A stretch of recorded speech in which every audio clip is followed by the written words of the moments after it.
Forgot to unmute. Aw, thank you for the hearts. Hey, everybody. Hello, hello, hello. Sorry for the lack of fanfare coming in today. Thank you for that, Bets. I should start. I'm Odyssey of Odyssey Eurobeat, and if we haven't met before, I make Eurobeat music, the kind that's been featured in Super Eurobeat, Initial D, DDR, Matara Konovi Shoujo, Rolling Stone, and much, much more. It is great to have you here. It looks like since last we caught up, we have follows from Pixel Flame X, Wanderer Rabbit, Alan Lovelace, The Dark Umbreon 95, and Dangerous Pal. Can we get some love in the chat for our new follows? How y'all doing today? Strawberry outfit is always a good choice. Why, thank you. Weird that it was picking other stuff up. Tummy ache. I'm sorry to hear that. Tummy aches are never fun. I hope that I wish you a swift recovery.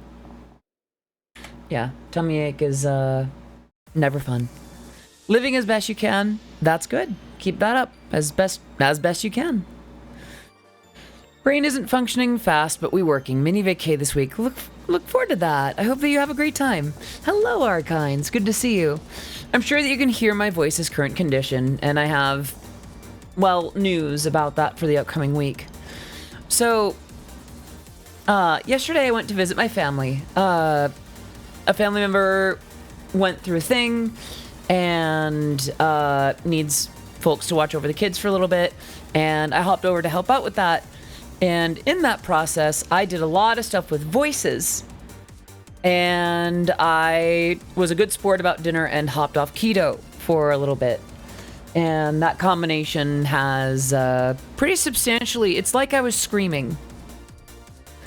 And tomorrow I'm doing it again. Because it's part of what we do. I'm doing well enough. I mean, I'm not going to hop off keto tomorrow. That's a lesson well learned. But, you know, I'm very likely going to be doing more voice stuff. Because whenever I help over, the kids love to play, and they like when I do various voices. So, in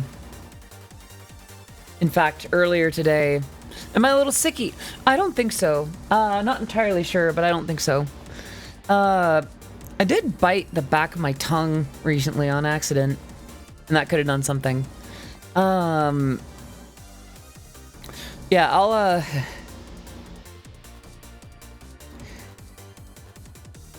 I might actually have to wake up pretty early tomorrow to head over there.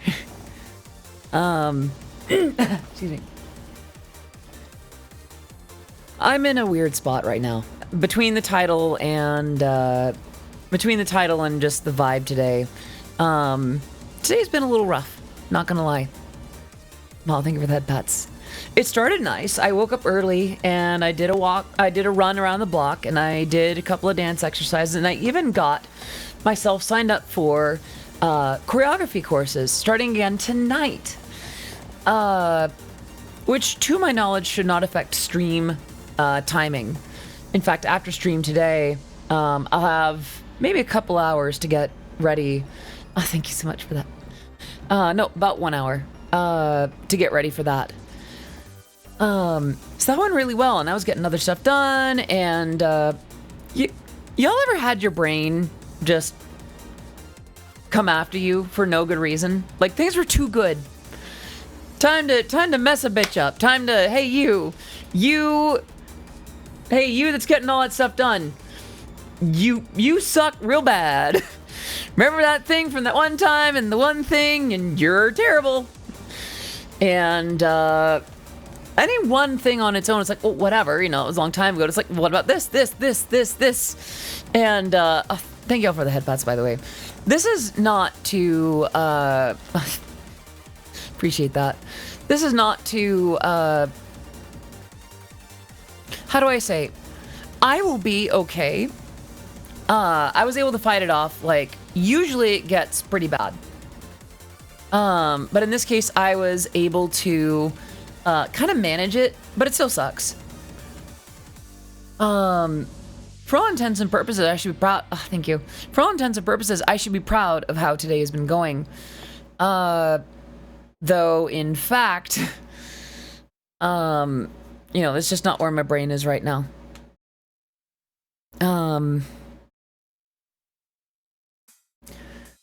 I don't know. It's hard to know how to phrase it, because like my brain is latching on to anything it has to bash on me. Like even just last night and today, like, wow, you overused your voice and you hopped off keto. You had every option to just have the salad and not do this and that and whatever, but you did, and now your voice sounds like this. You did this to yourself, and here's the other things that you've been doing to yourself. Like, hold on a second, stop. I don't know. It's words are failing me on how to really go on from this. It's not even the not good enough voice. It's just like the, well, you messed up once, so you're terrible forever. It's like, I know I'm not. That's ridiculous. And I know that I'm being hard on myself at this moment. We're breaking my head about why our New Year's was so pathetic because we didn't have the big party like we did every year after that. It was only me, my parents, and some bottles of beer. That sounds like a great party, though. Like sometimes, especially after years of doing a really big party, like my parents used to do a really big July 4th party. Hello again. Hope you're doing well today. And it was not just, excuse me, it was not just, you know, some just get together. No, we would practice music, and not just as a family, like individually. We weren't expected to have something original, but like something unique. We were kind of expected to have something unique. I remember one year I tried to play drums and play through Sunday Morning by Maroon 5 at the same time with someone else accompanying.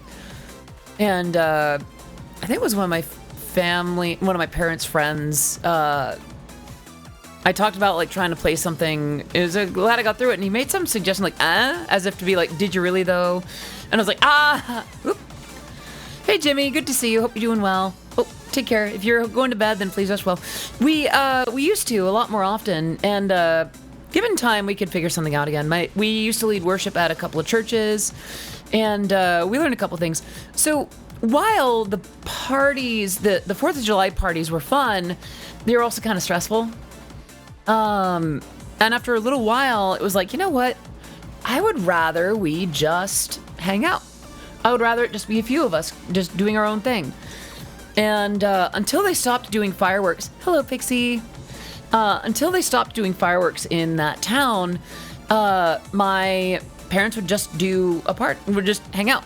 They would watch movies or something, and you know, get a couple of drinks. And when the time came, they would bring their chairs out to you know, the hill, and just watch the fireworks. Planning and preparing. Honestly, yeah. And the thing is more like, it's not a bad thing. It's not pathetic, this, that, or whatever. Things just change. Same thing with Christmas Eve. Like, it used to be a huge family thing that my mom would put on almost single-handedly. And, excuse me. And, after years and years and years of hosting some 30-plus people at her house, like at our house, she decided not to. It's like, you know what? Everyone else has their families and their places to go. I'm going to protect my peace. I'm not going to do that anymore. And I kind of like that more now. We still get together, you know, at some point in the month to, you know, do some Christmas caroling and bake stuff together, and it's amazing. And, you know, I'm even part of the extravaganza, if you will, where all the ladies come together to bake julekake, which is the Norwegian variety of Christmas-like fruitcake. The guys all go over to the Maniganza, and they basically just fix up my grandma's house before, you know, getting some chips and sandwich makings and watching man movies, you know? And it was really fun. So, Christmas Eve used to be a big thing. Wonderful, hello! Good to see you. I hope you're doing well today. I guess the point is, like, expectations change over time. And, while it could have started as something big and it's like, oh, you know, it's not as big now as it was back then, that doesn't necessarily mean that it's a bad thing. Sometimes things just change. And adapting to that can be really good. My birthdays nowadays have gotten less special, but I take it. It's not like back when I was 10 where every year was something very special. Now it's only in increments of 10. I kind of feel that. Oh! Vanilla gifting a sub to Ero Jiraiya. Thank you so much for gifting that. Can we get some love in the chat? First to Superhero Beans Vanilla for gifting that sub, and to Ero Jiraiya for being around to receive that sub. Please continue to enjoy your emotes, your sub badge, being part of the Oddities community. Can we get some love in the chat for the both of them? Where was I before all that? Yeah, Vanilla, the Partridge Family jokes we used to get. My dad plays bass. And Arkines gifting a sub to Punderful.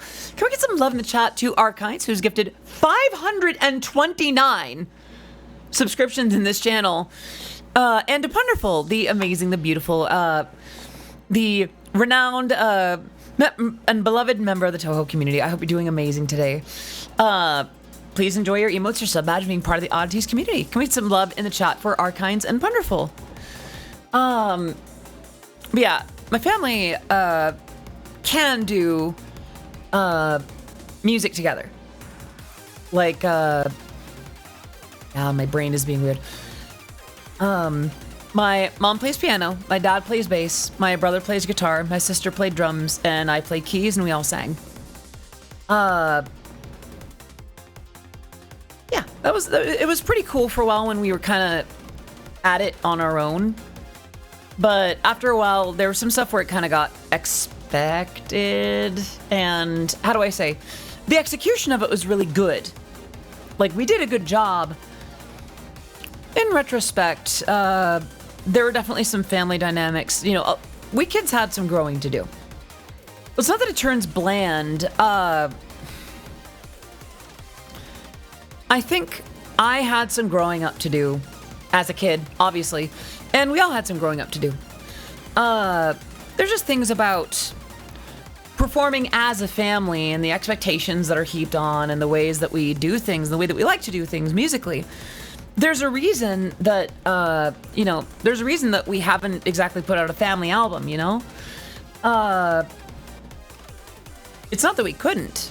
We certainly could. You know, I'm well enough trained to record us and get things going, but, I don't know. After a while, certain things became expected, certain things became, rather not even blatant. Ow! Thank you for the 200 bits, Erojediah. Every bit's appreciated, every bit helps, and I do believe that started a hype train. Choo choo. Much appreciated. Let's get some love in the chat for Erojediah. I'm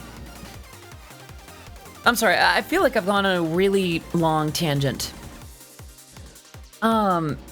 I know that I'm being unreasonable towards myself. Yeah, you are now a train conductor.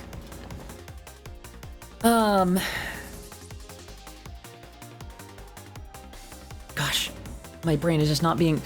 When it's not being harsh to me earlier today, it's just being forgetful today, like right now. I guess it's just, I'm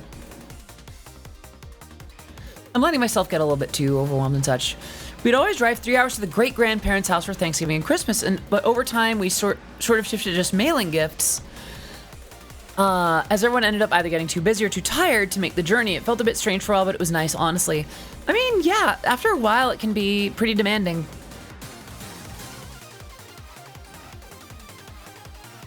Arkines?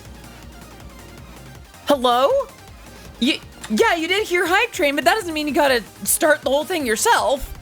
Goodness gracious, can we get some love in the chat for Arkines? Gifting those subs to Mish Cosplay, Takumi Nightcore, Sour King, Aerial Corns, and Gigashake. Can we get some love in the chat for every recipient? And of course to Arkines, the lovely, the amazing, the goodest girl I know. What was I on about?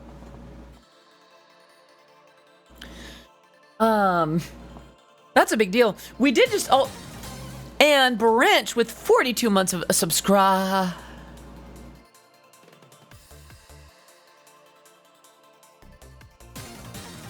Aaron? Okay. Branch, thank you so much for the resub. Aaron, thank you so much for gifting 5 more subs. Looks like this went to Perry Artie, the Dart Runner, Ad Astra VT, Miss Avanthropope, and Ketamage. So yeah, we can't even see me under that. Yeah, so that's well over 50. We're on almost 15 now, yeah? We're nearly there. Oh my gosh. Okay, thank you so much for that. Every bit helps. Every sub is very much appreciated and welcomed. If you received a sub, please be sure to give extra love in the chat to whether it was Aaron or Arkines who gifted that to you. Please do give them lots of love. And it looks like we're on a level 4 already. My goodness. Thank you, Machan. I think I saw you pop in, but I didn't get to say hi. This is based on the outfit from Strawberry Girl. 2 more subs. All right. Oh, y'all are being so good to me today. I have a bunch of hydrates that I haven't even done. Y'all, we've just started. We're 22 minutes in, and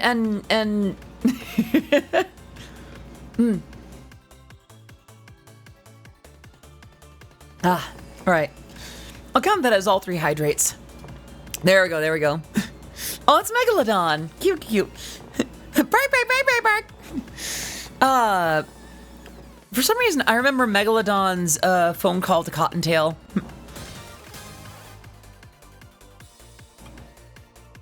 What? Arkines, you didn't, what? Thank you.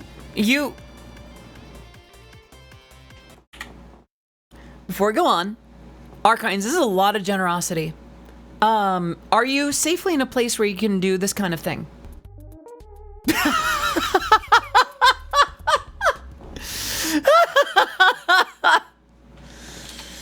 The timing, the absolute timing on that. Oh my gosh. Yeah, I've got a leap motion. Also, a little after crash. Good to see you. I hope you're doing well today. Yes. Okay. As long as you're good. In which case, 1, thank you for gifting $20. That incredible tip amount. Oh my gosh. Thank you so much for that. We got to bump that up to 30 now. Okay. My brain is a mess right now.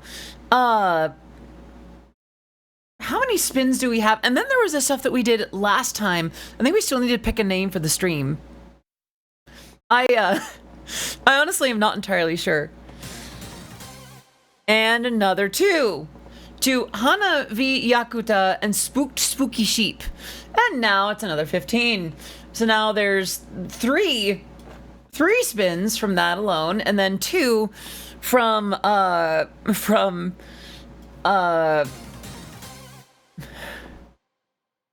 Vanilla gifting that sub to Sayus Found Sun. Thank and 500 bits. Wait. Hold on. So we have so 2 from tips, and then 3 from subs. Yeah, and apparently we're just going. Right, this is get loved on. So here's the thing. I do feel very much loved. Today started a little rough, but how do I say? I'm worried that whenever, how do I say? I appreciate your support, and this is not, as long as you're not doing this just because I was like, hey, things got a little rough earlier today. I'm doing, I'm gonna be okay. And Bowser, I will take care of that in just a moment. I'm so sorry for, gosh, I am scrambled. Come home from work and my head hurts so dang much. I mean, I need cuddles from cute girls. Understandably. Also, I just realized that the gain on my mic was up way a lot. Sure, watching MLP and I'm not ashamed, not at all. Please don't hit me. Which edition? I was having, today started a little bit difficult, but it's getting measurably better. And that's the thing, not just because these bars are filling up. Obviously that's a nice bonus, but I was also, Friendship's Magic, great choice. I mean, Vanilla. Thank you for the 500 more bits.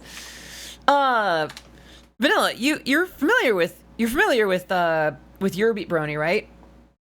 Ow.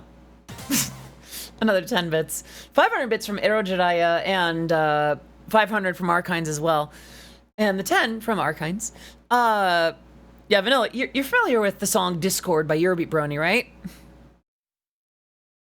Haven't heard Eurobeat Pony in a minute. After Crashed. You know who that is, right?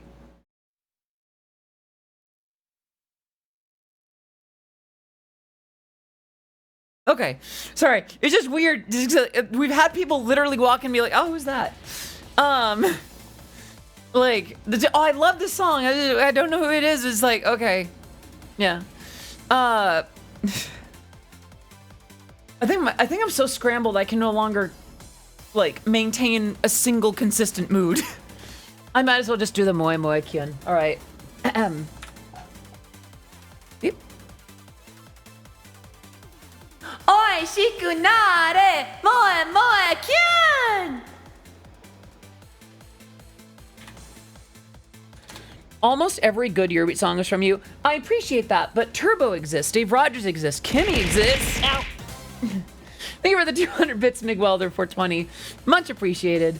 Every bit helps. It appears... Gosh, is that a level 5 hype train? Good gravy. TLT exists, but the Living Tombstone doesn't make Eurobeat. He has... back when it was just Yoav, he remixed a Eurobeat song by me, but the Living Tombstone does not make Eurobeat. Living Tombstone makes like electro rock and like glitch hop and stuff like that. Hello Dio, good to see you. I hope you're doing well today. So I said almost. I see what you did there. That's a fair point. All right, did the Moe Moe Kyun natural voice. I'm trying to be fairly natural. I know that today it's a little ouch. I plan not to talk much at my choreography class anyway, so that'll be interesting. But I don't know. I do try to be careful about whenever I bring up that today is a rough day, because like, how do I say? It's not that I shouldn't share it. I want to make sure. I want to make sure that I'm not that my mentioning it doesn't come across exploitative, if that makes sense. Like, oh no. Oh no, our streamer is upset. Send money, send gifts. Like that's not what I want to do. Do I speak any Brazilian Portuguese? I do not. I am a stupid American girl. I'm just like a ditzy blonde, you know. That was a really bad stereotype, and I apologize. Like I'm just a bimbo, is what I am. I do not speak Portuguese. I speak English. Very little Spanish, and even less Japanese. No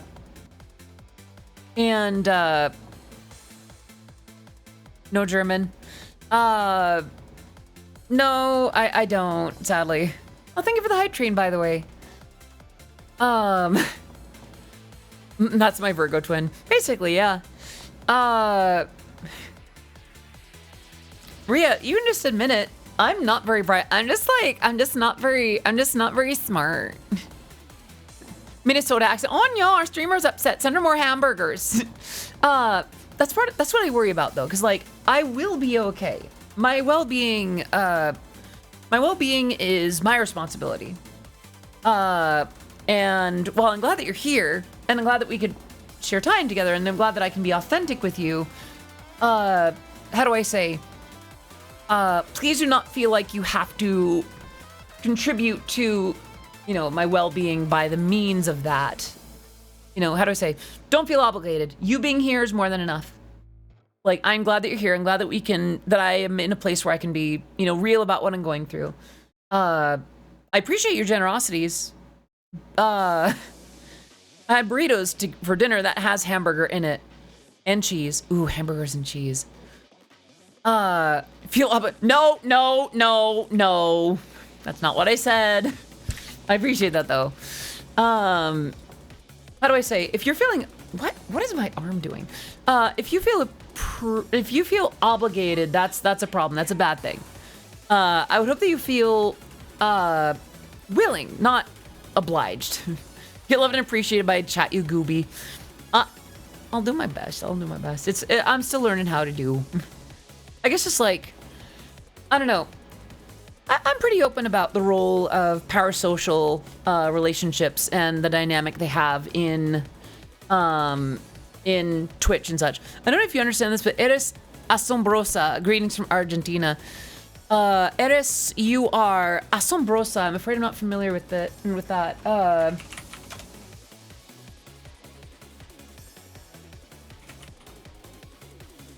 it's not Japanese.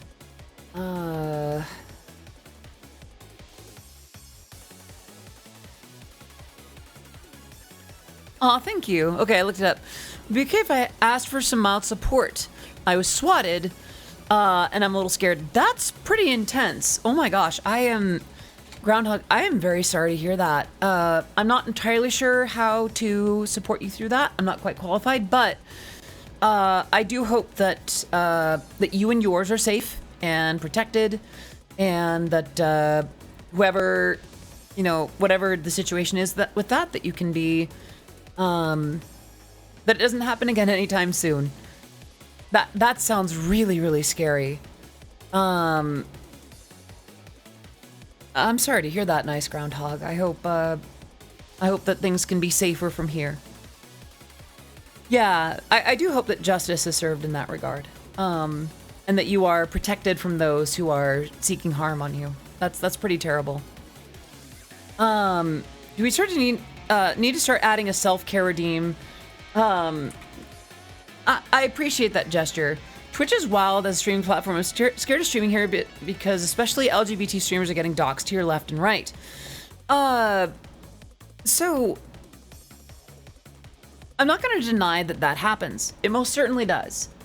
I won't deny that, LGBTQIA plus streamers are particularly targeted.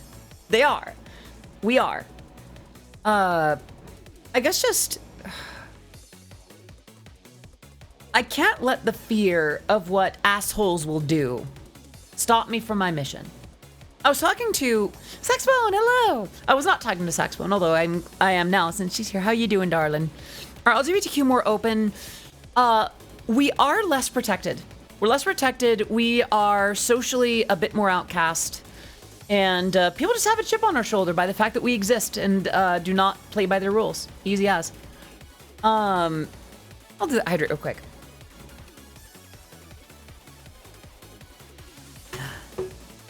Had a friend being doxxed the other day. Scary situation. It's because people look up tags. So if you don't have tags in your stream, you're fine, I guess. I will confess that I do not include LGBTQ tags in my streams, not because I'm not LGBTQIA, but because they're not the focus of my streams. They're part of who I am and what I do, but I feel like, people are here for Eurobeat. They're here for interactions, funny voice moments, and like the occasional prank call with my favorite streamers, and I get a little blushy. But the point is, like, the LGBTQIA plus folks exist in my community, and we thrive here, but it's not the core of my content. What I release to, through these streams and through music and things like that, it's I feel like, it's not that it's not for us. I guess I fear that I'm wording myself very poorly. Great day to have my brain spewing dumpster fire garbage today. What am I saying? Hello, Vexus. Good to see you. I guess it's just like my transness affects my music, affects my presentation, but it is not all there is to it. And it's not to say that someone with the tags, it's not to suggest that someone with those tags on their stream, that it's reductive in any way. I guess for me, it's not, I guess like, it's not what I'll reach out to people with. I'm a musician, I'm a VTuber, I'm a producer, I have a comfy vibe, I make electronic music specifically. And I think you're the headbutts. And it just so happens that I am also, you know, I don't necessarily need a tag on my channel to indicate that I am LGBTQ plus, IA plus. That is a personal choice that I've thought about from time to time. And, I don't know, every once in a while I feel like, you know, should I have that on? Should I do, you know, should I, so in terms of, you know, streamers being targeted here on Twitch, it's that easy. It's, people decide that they're going to go out of their way about the fact that we exist, and they don't like that fact. It's different for every individual. Some may lead with their queerness or use those tags, but each one of us in the community is much more complex than just our sexual or gender identity. Bingo! Honestly, thank you for putting that so much more gracefully than I could. Yeah, like, I feel like, yeah, honestly, just that.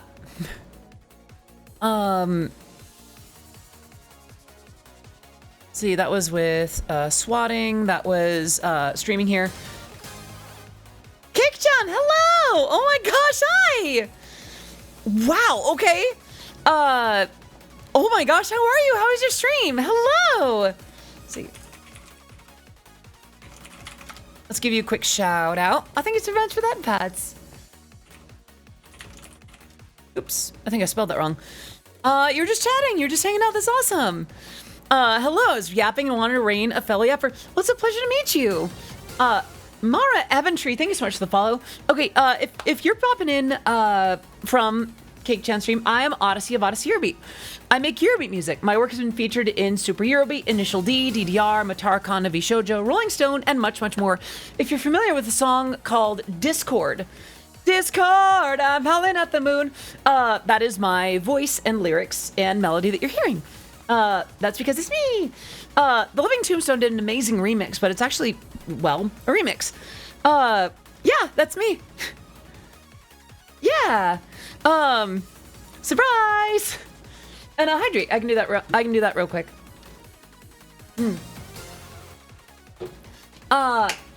Kick-chan and Old Taco, thank you so much for the follows. It is great to have you here.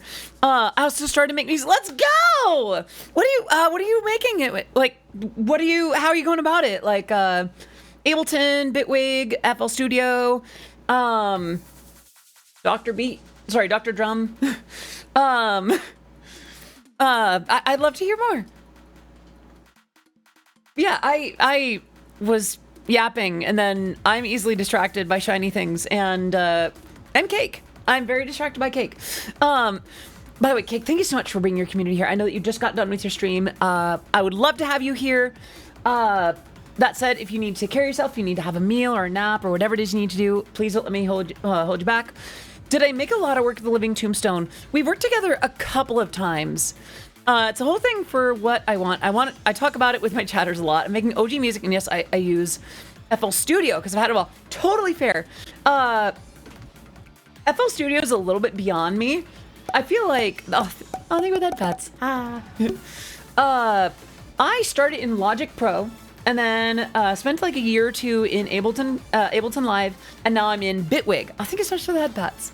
What I like about Bitwig is that it feels like Ableton Live and Logic made sweet, sweet love and decided to raise a child together.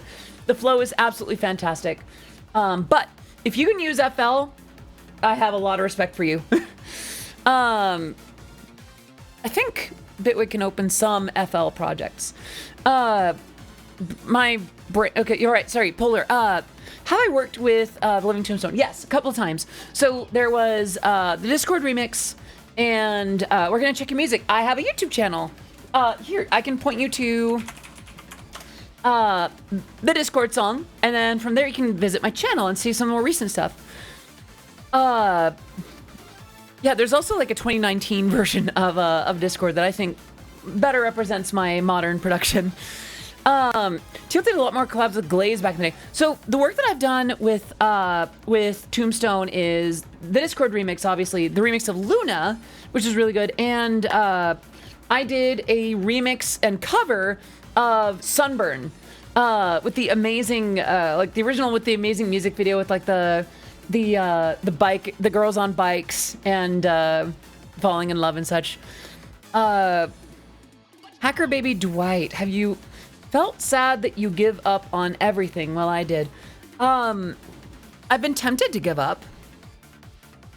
Yeah, Polar, I did a Eurobeat remix with Chi Chi, who's also an amazing vocalist.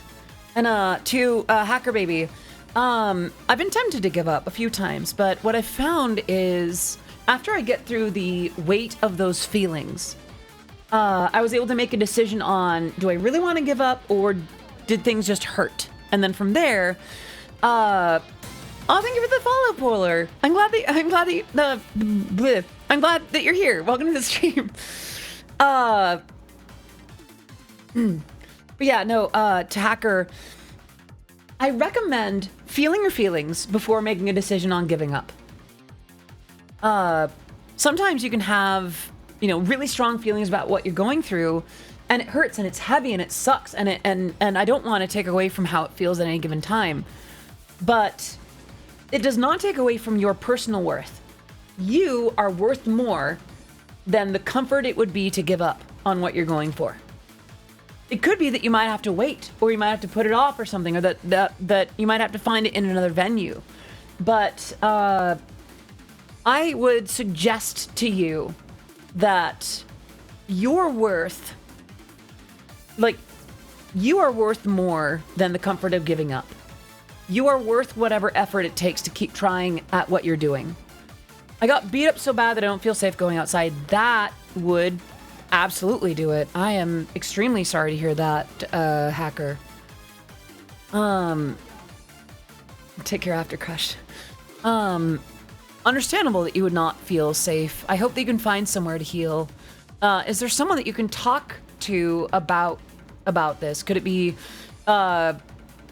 if you're in university or if you're at work or something, there's someone that you could talk to about your safety in particular. Are there authorities that you could reach out to about that? As ill as I am to recommend that kind of thing, if they cannot do the bare minimum of protection there, then they're really not doing their job. I wish you recovery and peace, Hacker. You're in college. Yeah, that's definitely something to bring up to the university, to the college, to make sure that you are, you should feel safe attending your college. That should just be a matter of fact. It doesn't matter your beliefs, your creed, race, religion, sex, orientation, whatever it is. That is a failing on the college's part. If you are being so severely beat up that you are unable to move about comfortably and safely, these are people that should be expelled. Either way, well, I'm not qualified to speak to what you're going through very much. I do hope that that you can soon find rest, peace, and comfort, okay? And hello, Timber. It's good to see you. I hope you're doing well today. Is there... Oh, yeah. Resident assistant would definitely be good for that. There is most definitely someone at your university that you can talk to about that. Nihility Nothingness, thank you so much for the follow in the stream. It is great to have you here. I am Odyssey of Odyssey Eurobeat. My music has been featured in Super Eurobeat, Initial D, DDR, Matar, Kanavi Shoujo, Rolling Stone, and much, much more. Great to have you here. Should I call you Nihility or Nothingness or something else? Awesome topic. Oh, thank you.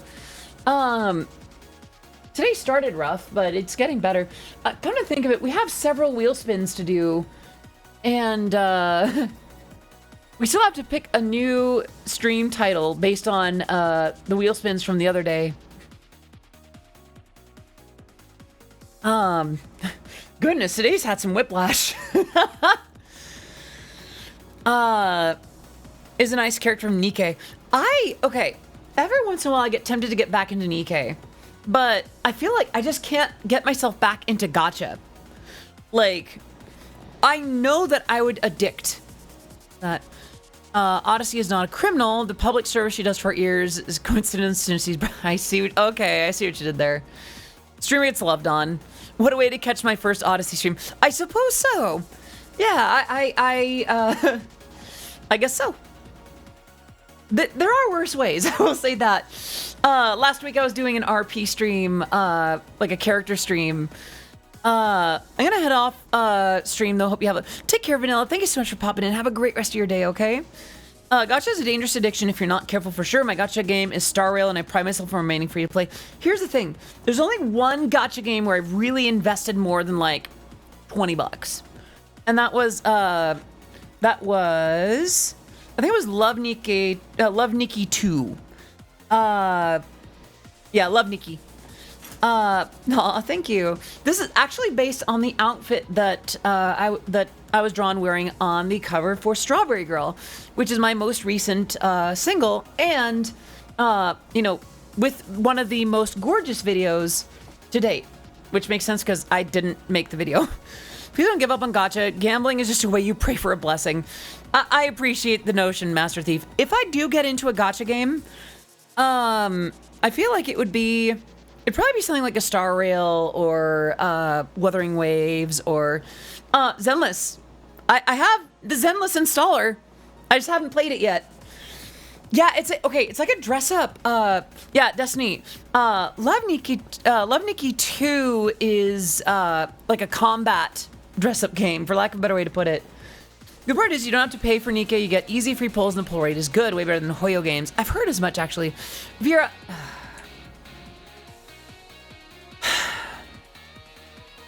Fine. I guess you are my little PogChamp. Come here.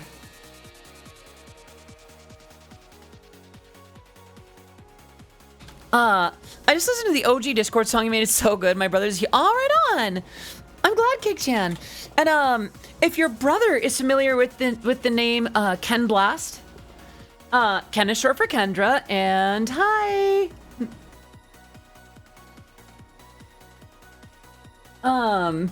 I've done a little bit of Eurobeat in the last almost 20 years. Nihility Nothingness, thank you so much for the subscription. Please enjoy your emotes, your sub badge, being part of the Oddities community for your very first month. Go get some love in the chat for Nihility Nothingness. The alias. So Ken Blast, the alias on Super Eurobeat and Initial D, is short for Kendra Blast.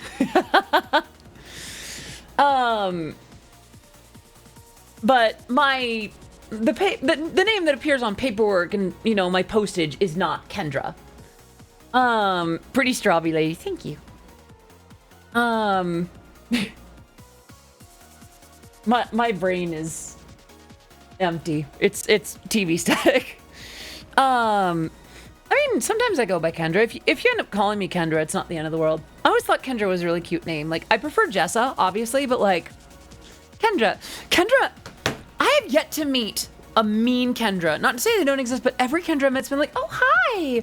Are we doing what's it? It's like that, like, bright pink, bubbly, like, the good. Okay, I think for that bets. You ever meet those like dude bros that are actually really sweet? Like, bro, you're looking jacked today. You're doing good. Like, I'm not sure how to put it, but like Kendra has like the femme energy of that to me. Just like, oh my gosh, you're looking great today. Really love that hat or something. That's Kendra to me. It doesn't feel completely like me, like my name, but you know, has that kind of energy, and I like that. My brain's also empty. I need someone to make decisions for me. Ain't that a mood? Femcronk. Oh goodness. And where's the hot lady from last time? What was her name? Her name was Penelope C. Penelope Calypso. She rents the pool that I was in, and she and I are working on something that you may likely see towards the end of the year. Femcronk. Someone's. I mean, oh, thank you so much for that, Bats. Wouldn't that just be like, oh no, like, wouldn't that just be like an Amazon bimbo? Oh no. Oh no. Oh no. Oh no. Stop making Kronk more my type! Stop it! Stop this! No! I didn't like the fact that Krunk was my type, and now, like, stop. Femcrunk doesn't make it any better. Oh, no. Oh, geez, oh, gosh, oh, no. It's weird, because, like, Krunk from Emperor's New Groove. Here's the thing. Krunk, like, okay, this is the thing about himbos, right? For those who don't know, I also have a song called Wholesome Himbo because I'm thirsty. But just like something about strong guys that are sweethearts. And just a little bit like, I believe the phrase is strong of heart, dumb of ass. Like, they're not stupid. They're not stupid. Here's the thing. Crunk is actually very smart. He can speak multiple languages. He can cook several dishes. He can set up, all kinds of various things and piece things together. He's just not focused on the same thing that everyone else is at the time. He's not stupid. He's just a little bit time shifted. He's actually quite competent. And the problem is, that kind of person in real life, guys, gals, NBs, please. No judgment, we all gotta type. Some babes think I'm their type. Those were, aw. Okay, listen. Pretty, competent, and could split me in half. Like, pretty, or easy to look at, quite capable, and could easily just destroy me. You're right, though, very bad. I'm gonna be real, and I think I've touched on this a little bit before. I might be a little bit not straight. I might be bi. Chat, we lost. Hey, wait, hold on. What do you mean lost? It's not November yet. Come on now. Like Buff Pup. Yeah. Okay, here's the thing. I kind of have two types. One, wow. Based. So, I've... back. I kind of have two types. One is the wholesome himbo. Wholesome himbo, bimbo dumbo. Just the, not quite all the way there, but otherwise competent, cute, and could throw me like a baseball. The other one is like that devilish kind of more suave energy. That kind that's just like, oh, darling, the ways that I could make you squeal for me. Ah! Yes. Cotton. Maybe. Shush. 8-bit. Fine. I guess you are my little bog jam. Come here. And here's the thing. It's not that I don't exude a little bit of some of the... You're such a good girl. Thanks. It's not that I don't exude some amount of, assertive energy. I feel like that's how I know I'm kind of like... I'll take a sip. Hold on.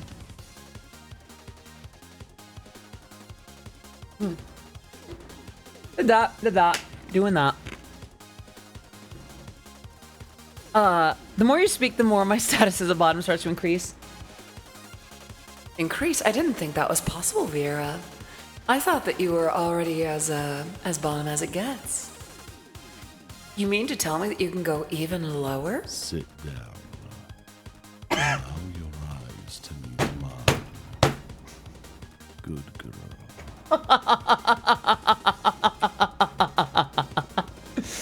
Hey! Not fair! Well, gee, thanks. Anyway, thank you for the head pats. But I suppose it's kind of my two types. Like, one that's very sweet and, like, strong but gentle, and the other kind that's like, with your permission, I could do amazing things with you. Like, that sort of devilish cunning, but with a little bit of, it's obvious that they still, like, care. Hey, this is not horny. Stop that. Appreciating something is not the same as being horny for it. Mostly into feisty Asian women like Giri and Tenma. Maybe that pets. I guess for me, like, the traits that I'm interested in aren't inherently like assigned a certain way. Stura would potentially get you real good with all types, folks. Listen, I'm very aware of the effect that MiHoYo designs have on me. And Tyr, let me take care of that for you real quick.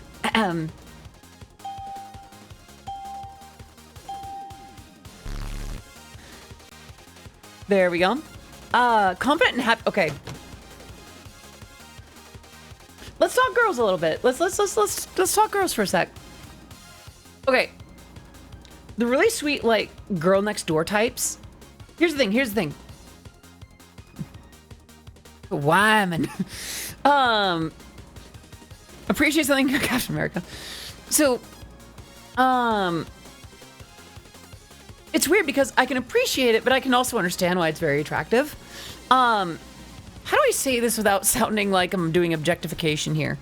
I have always really found the way that Cinder expresses herself to be very much something that I seek after. It's like, wow, I really like how confident she is in herself, the way that she's comfortable sharing certain things and joking a certain way. It never feels like she's out of the loop. She's having just as much fun as everyone else is, and she's in on it, you know? That kind of like girl next door energy. I don't know, it's so cute to me. It's just like, you're fun. I want to hang out with you. Like, it's I wouldn't say it's hot to me like the himbos or the devilish, you know, the more devilish approach, but it's very like appealing, you know? At some point, I would like to have that kind of energy myself. I'd be into Matara too, but I'm 1 year too young for her from her statement. I see. Listen, I understand the appeal of Matara. I mean, look. Just very yes. Like, her kind of confidence too is also very inspiring. Like, I like how straightforward she can be. She doesn't have a lot of Matara Khan of VShojo is the space cockroach with a very foxy attitude. Odyssey X Cotton collab when I'm joking. I would love to work with Cotton. Unironically, she's got an amazing voice. Like, I feel like, okay, voice time. You know how I talked about working with Matara Khan and like how her voice is great and she gets into what she's singing, like why that's perfect for a passionate genre like Eurobeat? I feel like Cotton would nail it the same way. I feel like she would be able to essentially act in a way that kind of suits Eurobeat very well. So I feel like Cottontail would absolutely demolish a Eurobeat track. Just absolutely go in on that kind of thing. When the girl got glasses and colored hair, is that right? That speaks to you, huh? But yeah, Master Thief, we're talking about, let's do this one. Not Matara Khan.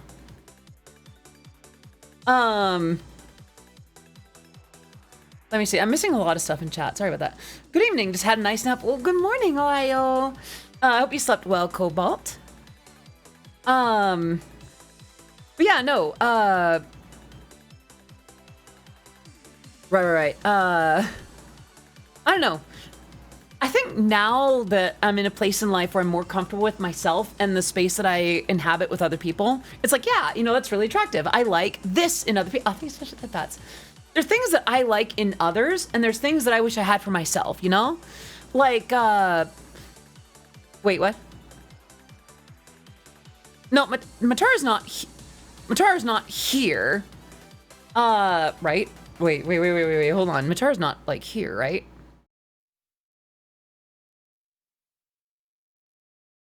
Okay, false alarm. It wouldn't be a bad thing, obviously not, but I also would have just been like, wait, what?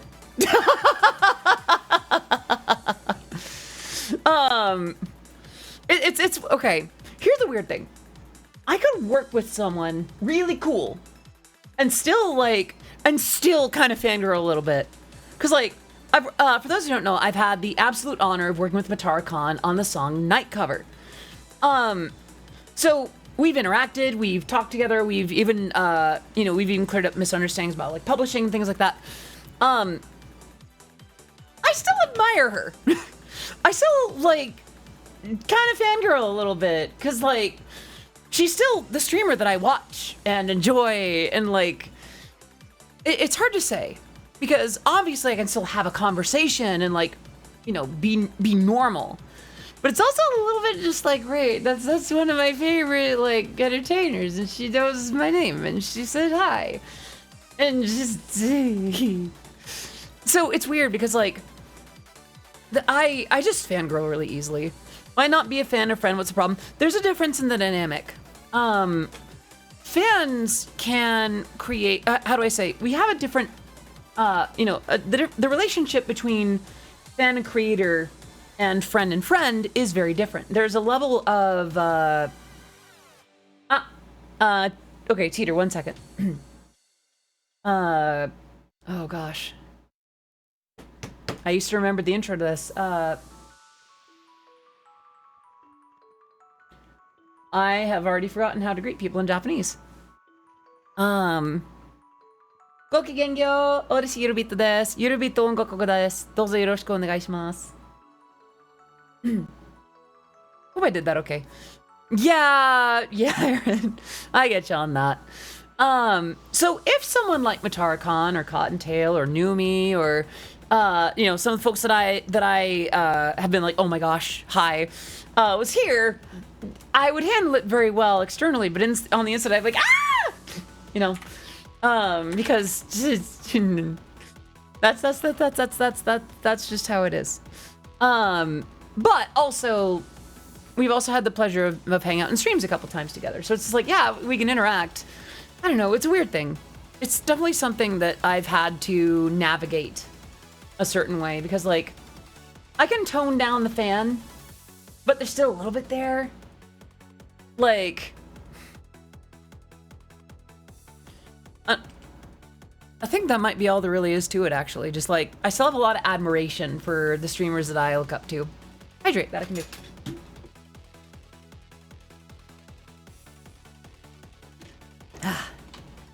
Right. But yeah, no, getting back to certain things. Friend, we chilling. Fan, we degem, but still chilling. It can be like that. I guess, okay, I will say this. Fans, if you're a friend, I can confide in you. I can trust you with something. Like, if I know you, I can be like, hey, how you doing? I can approach you and be comfortable with that. If I am a fan, I might keep my distance because, like, you've got stuff going on and our interactions sort of start and stop at a certain point. And if I try to become too familiar with you, it creates this assumption, that assumption of, oh, I know you better, I think I know you better than I actually do. That can actually make the other person very uncomfortable. To a degree. There are ways to be a healthy fan, like, if someone's like, hey, I'm fully prepared for you to confide your credit card info in me. This Uno reverse card says otherwise. And it's different from person to person. I can't see myself as a Mata fan, be friends with her. On the other hand, I'm a fan of you, but I can imagine being friends with you very easily. I appreciate that. Yeah. I'm glad that I feel approachable to a certain amount. I feel like I could never, rather, it's very hard for me to imagine myself being, like, big to a point of inaccessible. I feel like that's a level of viewing myself that I would struggle to wrap my head around. Like, that idea of, oh, big, important, blah. It's like, I don't know. It could happen, but I feel like when the time comes, I'd be like, a little bit like, I kind of miss when I could, point out individual chatters more easily, kind of thing, Can get very parasocial if not treated rightly. That right there. Because, like, how do I put this? I have interacted with other streamers. I have had interactions with Cottontail. I've had interactions with Numi, Matara, etc. And a lot of them are very business oriented. Like, we worked on something together. Or, I'm playing a remix of one of their songs and I need clearance on something. But in terms of the relationship that I would have with them outside of that, I kind of run into this too, because it's like, how much do I know this person as a person? I'm familiar with their content. I'm familiar with their character. But, there comes a point where you're interacting with the person and not the character, right? Or if they are a bit more like their character, like how, you know, what is and isn't appropriate, right? Like if I don't know, I feel like if I get too far into the subject, it could turn sour quick. Didn't Markiplier admit it pissed him off when he talked about that he was that big he couldn't be personal with his fans on that level anymore? I think he did, yeah, there was something to that effect. I mean, it makes sense too, because like then you're kind of removed from everything, you know, the stuff that you're making in your audience. Not to say that you know, that someone who has a large audience cannot be aware of what their audience is doing, you know? Screw being parasocial, I stand on all 10 toes, I'm a fan, nothing more. And that's fine. That is totally fine. I guess in my case, I'm fairly... I can only really speak for myself, you know? Like, in my case, if we haven't interacted much before, I don't really play a character. My avatar is basically an idealized version of myself IRL. I own a dress similar to this in real life. I have a hat that's pretty similar. They're getting there. But, you know, I behave fairly similarly. VTubing is not a character exercise for me. Thank you. I like the hat too. That said, I also try to be open about, like, hey, when streamers do this, when I do this, this is somewhat basic. Exactly. I'm getting there. Not there yet, but I'm getting there. So there are some things like when a streamer asks for money or for subs or something like that, there's a certain amount of that is based on a parasocial relationship. Not to say that it's inherently bad, or inherently unhealthy. It is how it, you know, the quality of the relationship determines if it's toxic or not. In this case, what I try to do is I try to be open about it. It's like, hey, I'm doing well in this regard. If you would like to contribute, you're free to do so. And, you know, the fact that we interact as sort of an amorphous group, a collective unit to one, it's inherently parasocial. It doesn't make it bad. I try to be, you know, healthy about it. It's like, hey, here's what's going on with that. Here's you know, when I ask about this kind of thing, that could inherently lead to this. Even Friday's stream where I was RPing a character that got a little bit more flirty, I had a little notice up top. In fact, I think I can turn that back on.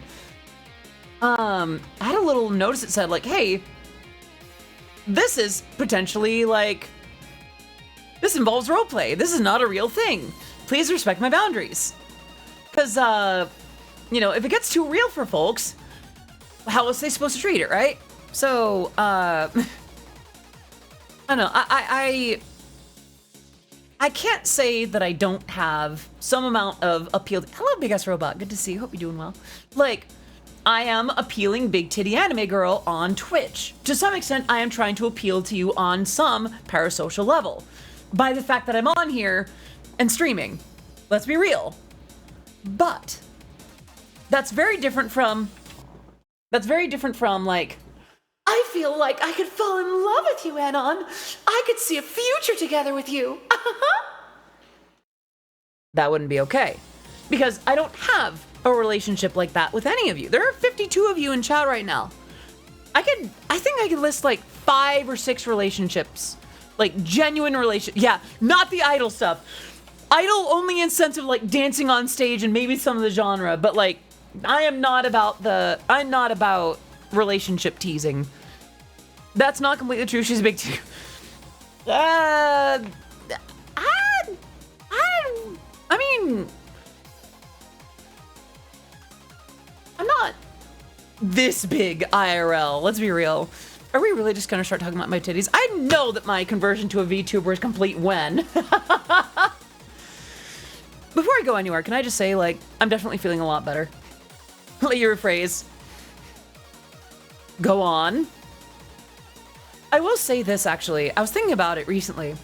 I have songs that are almost done that I can't really work on for a while.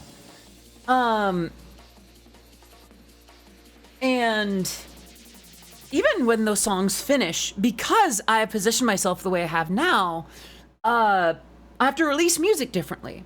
There's now an expectation for visual. There's now an expectation for, certain promotional assets, which has its benefit and drawbacks. There's a lot more polish to it now, so I'm giving you a better experience, but now there's fewer releases. It's not as often. IRL, she looks like getting a sledgehammer to the head. She'll make you see stars. That was the weirdest Rizzy statement I've heard in a while. I appreciate that. Thank you.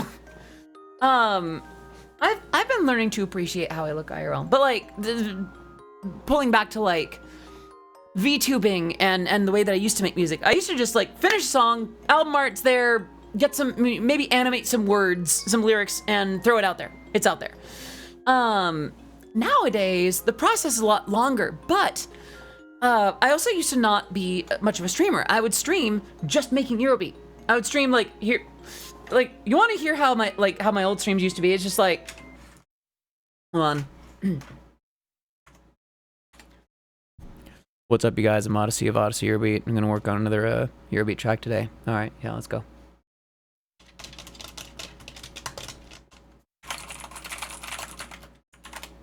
Okay, yeah, I think that's done there. Yeah, thanks for coming. You see how that wasn't really... that, like, don't get me wrong. It was a good place for me to start. But, after, like, it took me a while to sort of come out of my shell, or literally out, and to start to learn to be okay with having a sense of humor and a sense of expression, and even a sexuality to some extent that I was comfortable sharing. Case in point. So it's changed the way that I do content. It's changed the way that I present myself to you. Otherwise, if I was purely just still on the music grind, I'd probably have a lot more releases out. I'd be streaming a lot less. But I would be... Was that an old recording? Oh, the voice? No, that's me trying to speak like the old me. You mean you don't get work done because of the app? Bingo! Or the expectation of what the app means for me now. Because, like, I'm gonna be real. Part of the content is no longer just the music. Some of the content is now pictures and shorts that I need to be doing and other things like that. It's genuinely been a joy watching. Thank you, Aaron. I appreciate that. And it really has been that. Like, I've been allowing myself to be more myself. And spinning a wheel. Yeah, honestly, that's fun. That's fun for me, though. Like, okay. I guess I have a little bit of a kayfabe, and then I'm gonna step out of it for a second. Even the teasy, like, flirty, jokey, stuff is fun for me. Like, the ada ada that Vera just redeemed. I used to do it as a joke, but after a while, it's, like, genuine. So, of course, I'll take care of that for you, Vera. Are you ready? Ara ara, iko da ne. I think I rushed that. Ara ara, iko da ne. A little bit softer that second time. Having community that's welcoming. Honestly, that has always been the case, though. Like, even before I started streaming, I had amazing moderators. You're such a good girl. Thanks. What was it on about? Right, my community. Even before I started really like streaming about it, I had a great team around me. Like I had the moderation team. I now have my manager Tessa, and now her assistant. I wouldn't have any of it without, I wouldn't have any of what I have without them. Been even more welcoming and caring than it's ever been. Like, good. I'm actually relieved to hear about that. It's been a strange and wonderful transformation from, as far back as like what, 2015, 2016 when I started streaming. When was my first day of streaming? I think it was like September 2015 or something. September 2015. So we're closing up on almost 10 years of streaming. 10 years! I need a minute with that. That actually... that hit me in a way that I didn't expect. Yeah. I've been in ladies, please. But like, I started but that far back. I've only been I think it's just that bad. I've only been a VTuber for like the last 3 years. So I think I've only been a girl on here for the last 4. Like, it's a thing. It's a lot has changed, but what hasn't changed is the folks that I've surrounded myself with in a wonderful way. So like that much has stayed the same. As soon as you found gender, you became so very. I appreciate that, Lexi. Thank you. I guess it's because like, I guess for me, my situation was about my joy. In my case, it was like I wanted to be happy. For those who are new here, I'm fairly open about this. This is public. This is publicized information. I am trans femme. I came out as a woman on May 26, 2021, and I have been so much happier ever since. It's how I'm able to switch back to the Odyssey 1.0 voice as easily as I am. Just like, what's up, everybody? This is Odyssey. I'm about to make some Eurobeat. Let's do this shit. Anyway.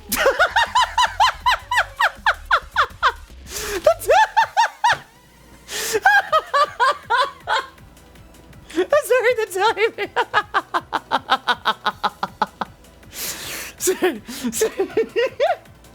Sorry. Okay. Okay. So yeah, no, I'm fairly open about that because like I started streaming back then, and it was important enough to where I actually came out on stream. Because well, my audience was gonna see me transition, I might as well announce it, you know? Hello, TLMD. The average music producer demeanor. You're not wrong.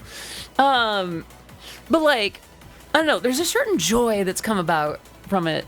I feel like I've lost my train of thought. I'm sorry. The head pats and the what's and the good girls and all that stuff are just, my brain is a slurpy slush.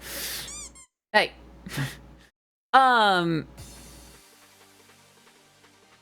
My brain is corned beef. Where were we? But yeah, no, the way that I do stuff, how do I say, like, the schedule that I use to release new music, like, Odyssey Eurobeat as a project has become something larger than I thought it would be. I really thought that I was gonna stream as an accessory to my music.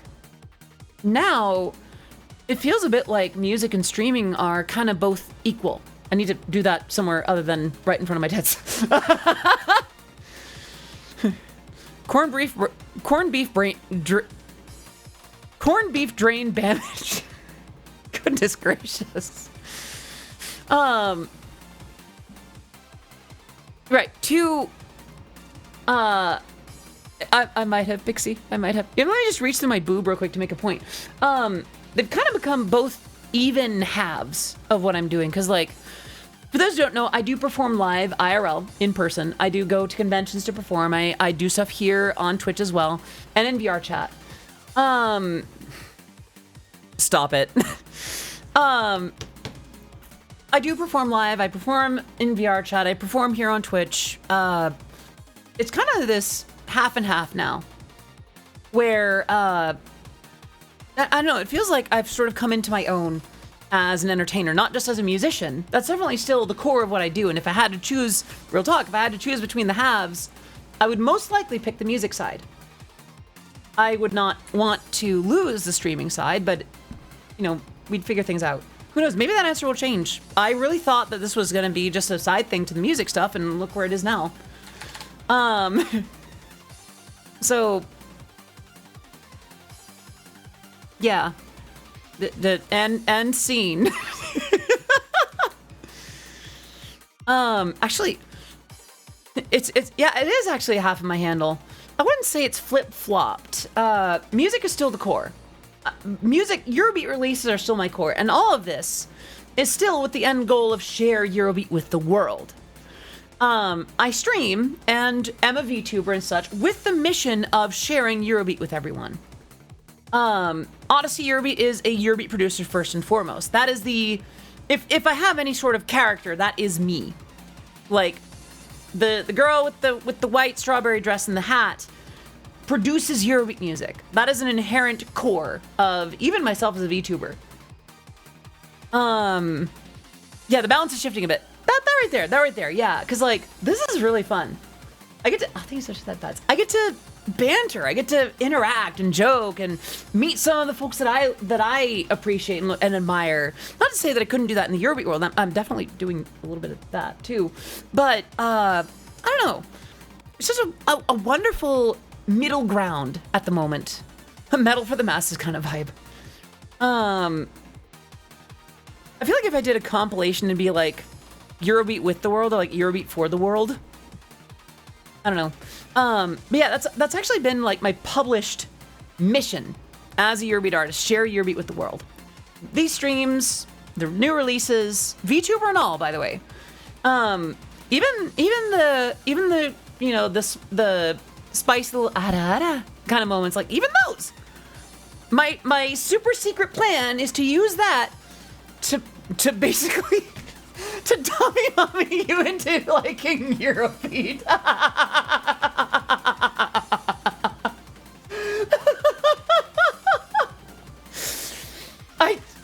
I didn't think about it until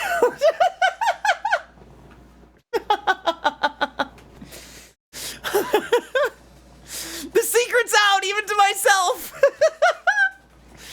I'm here to VTuber Dommy Mommy all of you into liking Eurobeat.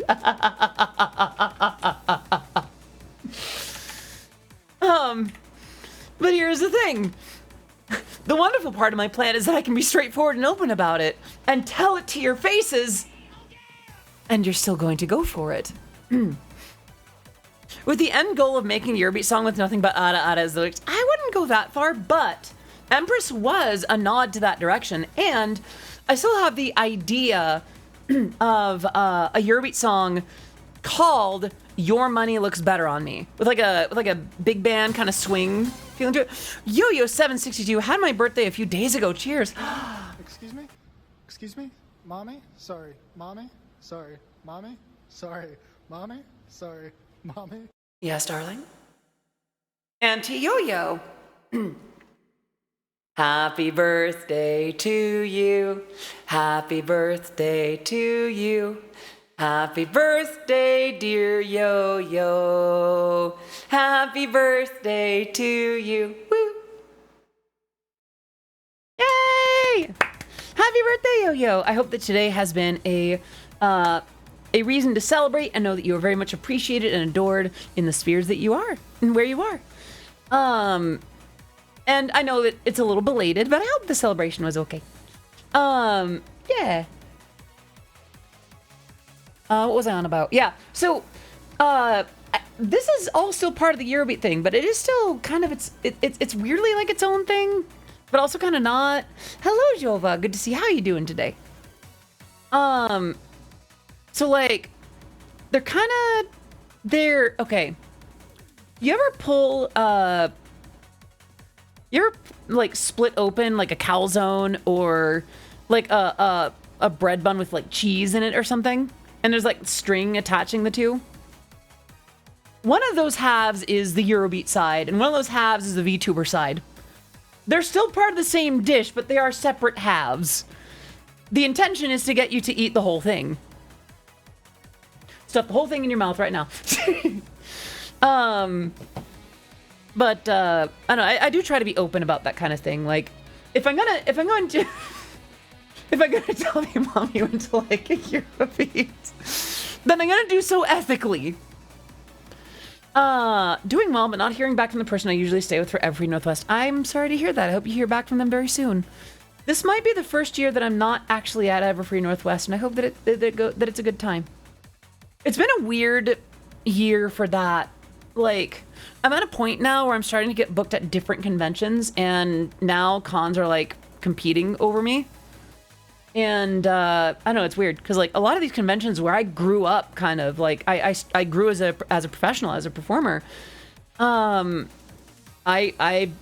may or may not be returning. You know, I guess I never wanted to assume that I was a mainstay or something. You know, And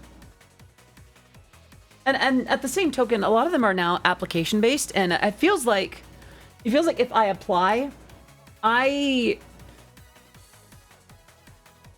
kind of started stepping away a little bit, partially to let new talents get up there. If a convention wants me, I would hope they would approach me. Like in the brony sphere in particular, if they want to book me, I'm open to that. Hello to Pancake Man, good to see you. I hope you're doing well today. But in that space, I try to stay a little bit like hands off unless they come to me, because for well over 10 years now, I was kind of, how do I say this without sounding full of myself? Like, I liked doing a lot of conventions, and there were some conventions where it wasn't that it was assumed that I was gonna go, so much as like, what's the word I'm looking for? Kind of a mainstay. But also, I've been doing that convention long enough to where it's like, all right, get off the stage, Grandma. You've had your turn. I remember when Sithisto was a Trixie role player. That's great, Grandma. Let's get you down off the stage now, okay? There's a little bit of that I want to prevent from happening too much in the brony space in particular. If they want me around, they're free to book me. But if there's two conventions that are competing, all I'll say is that, well, the convention that's going to take better care of me tends to have the floor. That said, and with Everfree, it wasn't a matter of like, oh, like, please understand, Everfree always been so good to me. Like, this is not a matter of, oh, they didn't take very good care of me. The thing with Everfree, I think I can talk about it a little bit now. There was an event that I was in talks to connect with. And what happened was that connection fell through, and by the time that fell through and I knew about it, I couldn't really properly apply to Everfree. And at the time, I wasn't really in a place to afford to go just as a guest, like as an attendee. So it kind of just bleh. Ayo. But like, it's nothing against the convention itself. It was more just a matter of, I aimed for something and it didn't work out, and it kind of ended up in such a way that it did not allow me to participate in Everfree this year. But Everfree's great. I've always had a good time. I hope it does really, really well this year. And hey, what about 2025, right? Maybe that'll be the year. Someone needs to play Discord with like just the finger on the play button and just unblinking eye contact.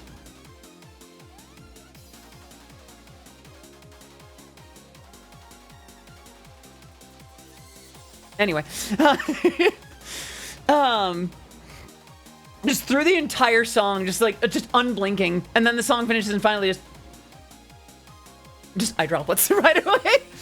But yeah, no. Weird thing about little like convention things. By the way, for those who are new here, I show my face. I posted IRL because, like, talking earlier about how I came out on stream, if I don't show my face on my terms, someone else will show my old face not on my terms. Adi Adi beam. Actually, how would I do that? It's like, how do I do Adi Adi beam? Hello, Silly Philly Brony. Good to see you. I hope you're doing well today. I'm doing better now. Today started a little rough, but I'm good.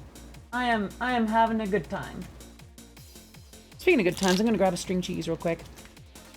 I don't know. I'll think of that bets. But yeah, the thing is, like, for those who are new here and looking for like the immersion experience, trademark, copyright registered, Miku Beam is different from Ui Beam. Ui Beam. So Miku Beam is a willingly fired projectile beam from Hatsune Miku. Ui Beam is the reluctantly fired one from Shigure Ui. So like, oh gosh, the Ui Beam. I don't know. Do I have an Audi Beam? I feel like, okay, I feel like it's a very cute, like, idol-like thing to have. Should I have an Audi Beam? Gonna load Discord into the Denon sampler so anyone can play 2 notes or more than 2 notes on a whim. Do it. I remember for a little while I was joking about, actually I should say this, by the way. Poll for Audi Beam. Audi Beam! Oh, that's not what my hand's doing. Audi Beam! What would the equivalent be? There's that song, and now, the moment you've all been waiting for. 1, 2, 1, 2, 3. Miku Miku Beam!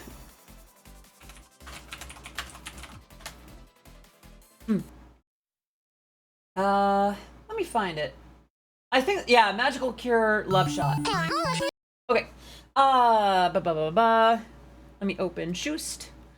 Put that there. Audi Beam is just 2 notes of Discord. Well, there's more than 2 notes of Discord. If I'm doing it, I'm doing the original, darn it. Come on now. You know better than that, Lexi. You know better than that.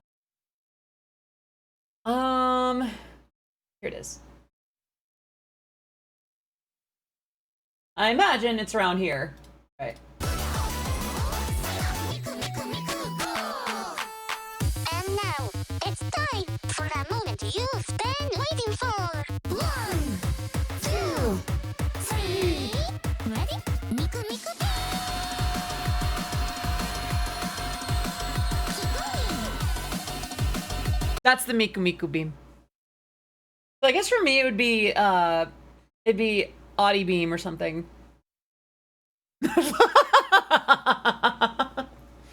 It is very powerful. It is very, very powerful. I need to be responsible with that much power. This much power. So while, oh yeah, the Mikuru days. Odyssey Beam. I still feel like Audi Beam is appropriate.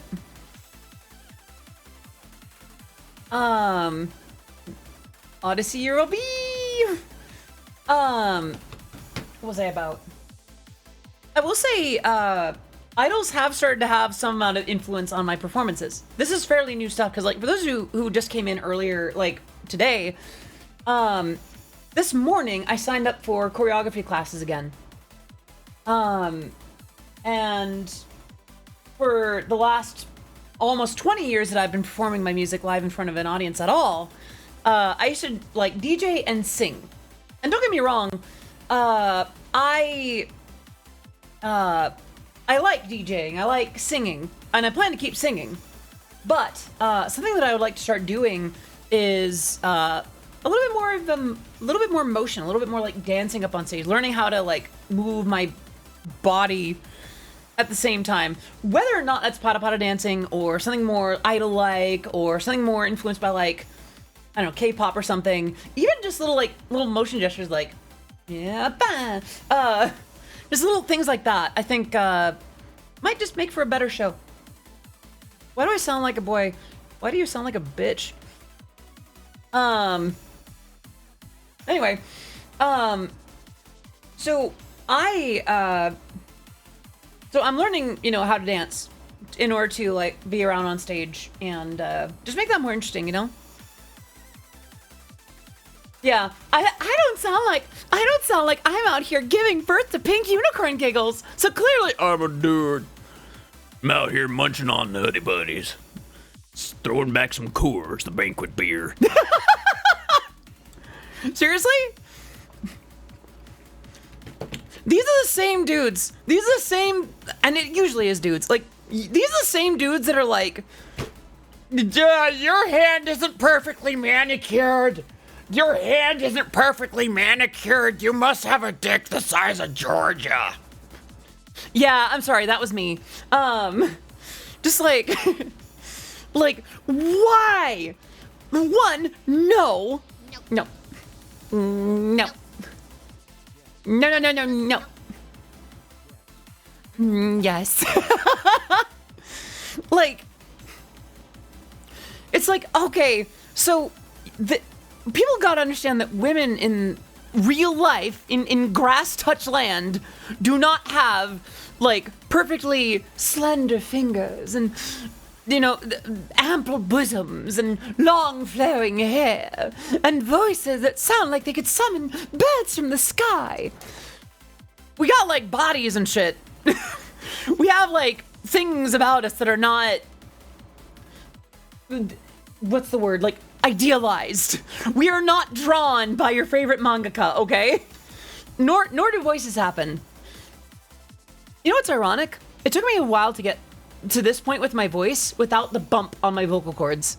I actually used to throw my voice out to get it to sound this good. Cause like, if you want a boy voice, I could've just, thrown back to this. But I don't want to do that. Like, it's not. I sound, listen, this is the first time I'm actually gonna big myself up on stream, right? I sound femme as hell. At the very least androgynous. Like, there's some times when I listen to myself, I'm like, okay, that's a little funky. I'm okay with that. And at my best, I sound like an absolute woman. What are we on about? Like, what the hell? It's like, okay, and even, by the way, here's the kicker. We're dealing with VTubers.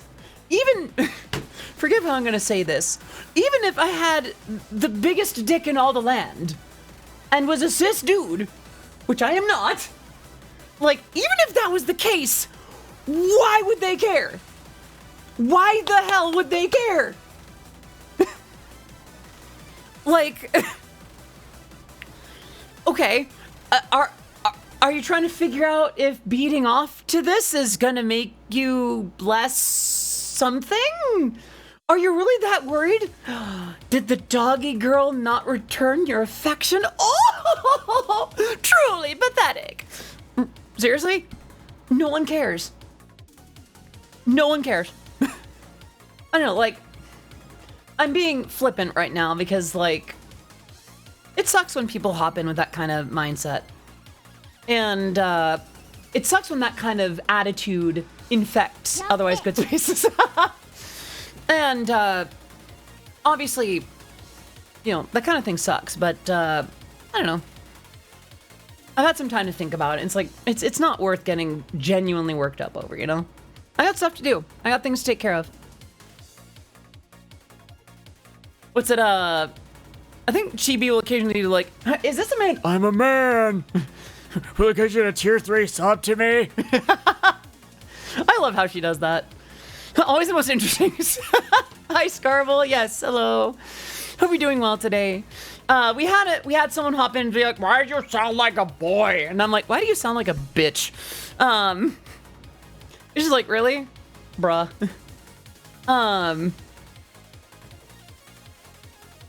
Chibi's, I think Chibi's cool. I don't know. Here's the thing. It's in the same way that I wouldn't waifu like Matara-Khan or Cottontail. I guess it's like, I've met them enough to where it's like, wait, that's my friend. Like, that's someone that I know enough to where it's like, wait, probably shouldn't objectify so much as just appreciate. Chibi is an agent of chaos. That is 100% true. Yeah. Why do you sound like a boy? Well, if I stop sounding like a boy, then that just means I will sing the song that ends the earth with one of my 7 mouths. Why, I thought that was common knowledge around here. If you do enough with the transatlantic accent, it suddenly becomes very interesting. It's like a Disney movie that was cut. And if you say it wrong, it sounds like I just said cucked. 7 mouths in this economy? Babe, you think I'd be here if I had 7 mouths?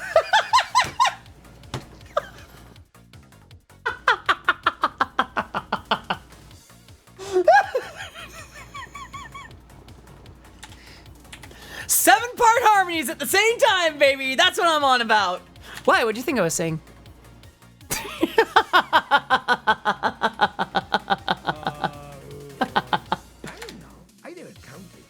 Not really a math guy. Oh my gosh, I am taken out. Don't objectify IRL friends. There was an entire 20-minute pony up. Exactly, yeah. What was I on about? I feel like I've spent so much time in different subjects that there's no sense in coming back. How y'all doing, by the way? I thought it was only 3. Stacey. Why? I do occasionally wonder if I should have that redeem. Cause like, it is using other VTubers as likeness. In that case, I think it's funny, but it's one of those things where like, if asked, I would absolutely take it down. I made it back from the hot soup outside in One Piece. I'm so glad that you made it. There's hot soup in the One Piece. It's real! I was talking earlier about like how I'm not doing enough content, and I'm realizing that one quick thing that I could do is does that mean the One Piece is a bowl? My friends, I feel like I should offer a quick PSA at the moment. I did mention earlier that I am trans femme. In this case, I've actually, filled out paperwork and things like that. I should say, even though I am no longer a target for this kind of thing, I find that every night I will still keep a little dirt under my pillow for the dirt man. I need to film that at some point because that would slap. I feel like I want to do something like that. I have ideas for shorts and TikToks and things like that, but I just actually getting myself to film them and edit them is like, no. Thinking of new ideas for content. Actually doing the work. Respect for the Dirt Man is wise for all of us. Absolutely, yeah. I have a feeling that the Dirt Man, will take you down to his lair underneath the mountain, deep underground, where he keeps his dirt, regardless of gender, really. I think it was originally an expectation foisted upon men. So there's that, the opening line, we're guys, of course we, but I feel like the Dirt Man's thirst for dirt is now gender agnostic. I think we're at that point in society. No matter how we identify, our sexuality, our race, creed, etc., the Dirt Man will come for us all. Couldn't you use clips or parts of your stream for videos? I could. And for a little while I used to do that, but that was back when I was still in Premiere and After Effects. I have switched over to DaVinci Resolve. I'm intimidated, I'm gonna be real. I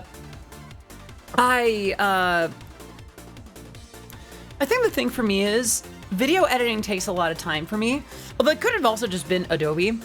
And like even just music stuff takes a lot of time. There are people that have reached out to me about like potentially doing some editing for me, including like clips. I need to get back to them on that, honestly, because I feel like that would help quite a lot. I don't know.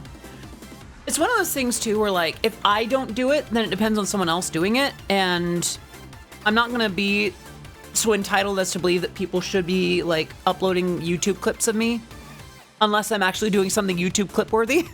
Like, I'm not out here doing something on the level of like Cooksy or Roach Chan. I mean, I'm making some jokes that are kind of like that, but I feel like, I don't know, I feel like I don't have quite the same like, I think I just don't joke about boobs enough to really get on those. That's a joke, obviously, but like, I guess for me, if I was on that level, it would have happened. So it's like, I don't know. I think for me, I need to start doing it myself. Plus, if I remember right, YouTube's doing that thing. Like, they're doing that thing where like, oh, you do a clip channel, so we're closing your channel because it's doing reused content. Because God forbid it could be transformative. Or in fact requested by the original talent. YouTube's such a great platform. I'm not frustrated at all. Gosh, I remember this is the same platform where, by the way, fun story time. How many of you are familiar with Turbo? The amazing Eurobeat producer who does a bunch of those remixes and some great originals too. So I used to do more remixes like Turbo does. Worth noting, I don't think that Turbo's YouTube channel is in the partner program, or at least if so, then I don't think any of Turbo's remixes are monetized in the same way. Whereas my channel is. So even if I upload a song and say this isn't monetized, this is a remix, I am still on the hook. For a little while, I was doing stuff like Ariana Grande, Porter Robinson, even Marshmello, whose work I'm not necessarily a big fan of, on its own. And after a while, I got demonetized. My entire channel got borked. Excuse me. And I'm like, well, wait a minute, what's going on? Is this because of the remixes? And they're like, oh, no. This is because reused content. And I'm like, really? Reused content? This video right here, yeah. That's an original. Your channel's demonetized anyway. So I got didn't just unlist, deleted those videos. Which, by the way, were not the ones that were tagged as reused content. And, oh geez, oh gosh, how magically! Your channel's reinstated! And welcome back to the program!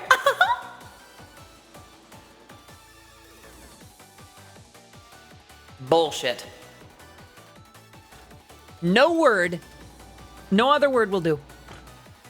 Just be honest.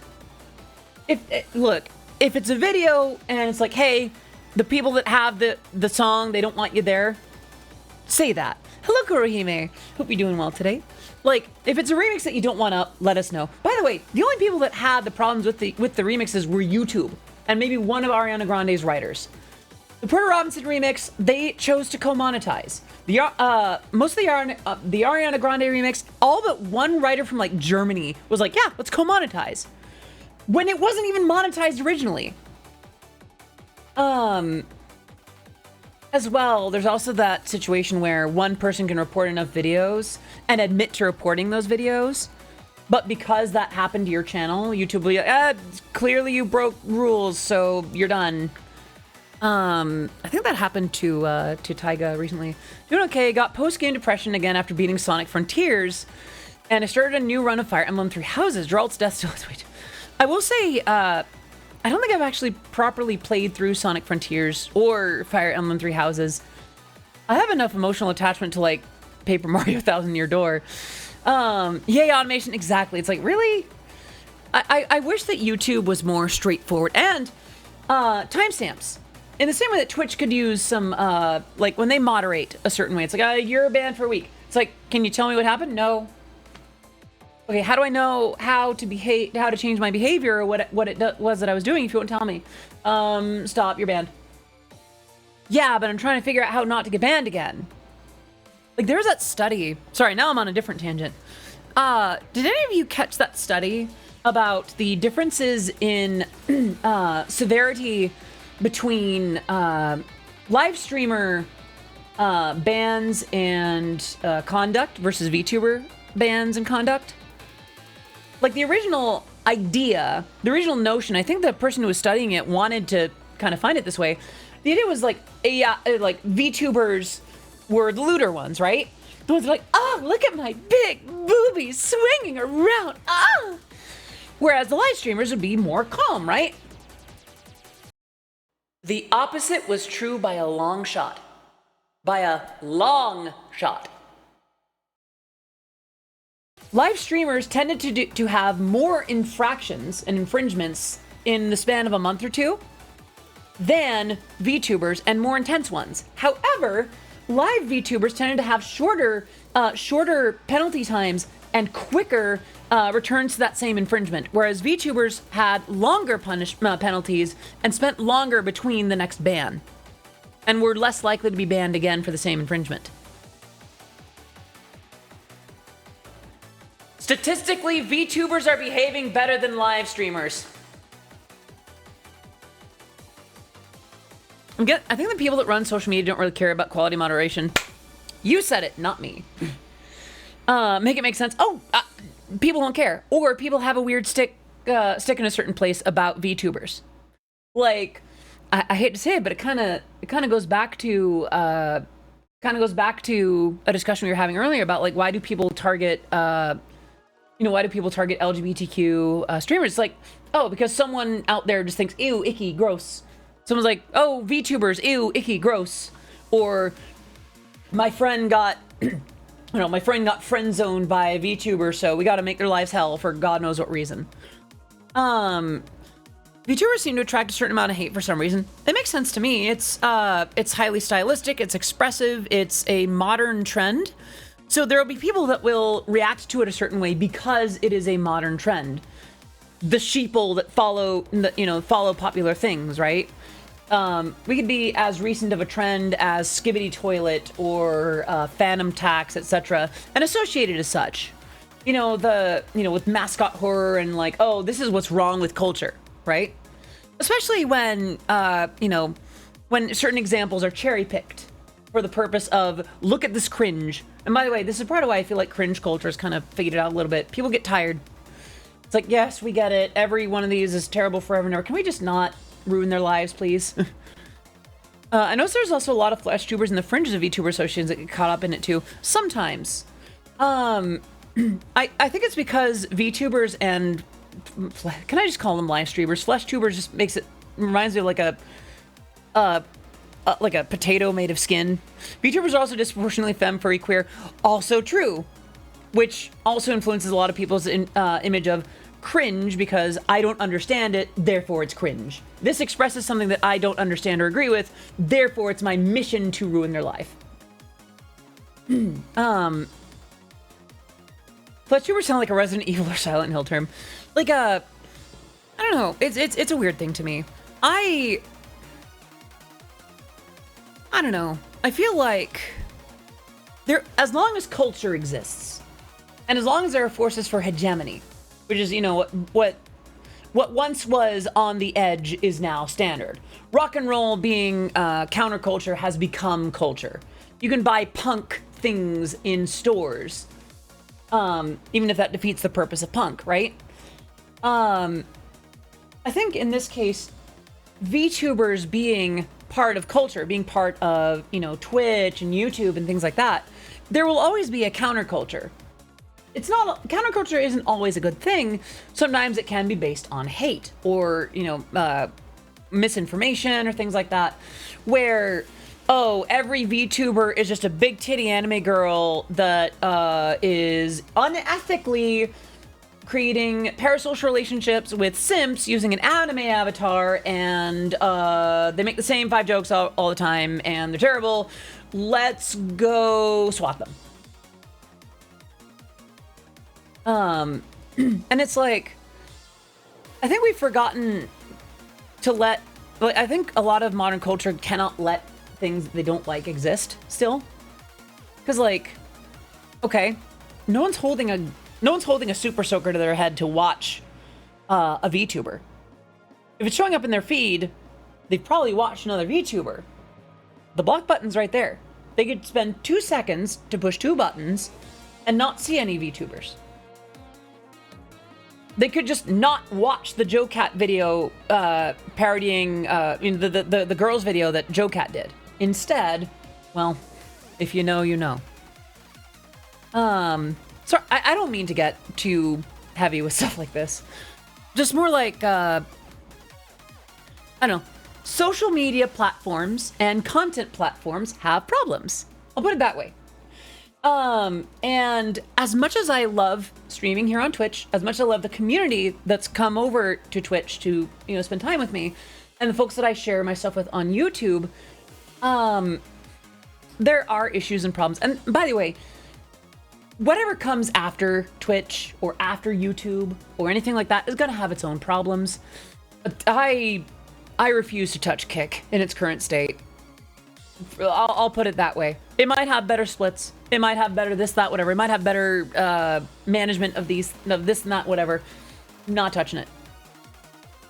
One of the biggest streamers on that platform essentially stated that he wants people like me dead, and he's still in a position of power. So I don't feel very welcome on Kick. So it may not be a systemic issue, or rather, it may not be a technical issue, but it's definitely a systemic one. Sorry, this is getting heavy. Twitch has its problems, YouTube has problems. Every platform is going to have one. I will say I'm very grateful for what I have here. Thank you so much for the headphones. Like, for all of the issues that I think Twitch has, it is still one of the best streaming experiences. It still has some of the best like plugins and the best additions to the chat experience, to the stream experience in ways that YouTube doesn't really have. All right, take care, Destiny. Thank you so much for popping in. Have a great rest of your day.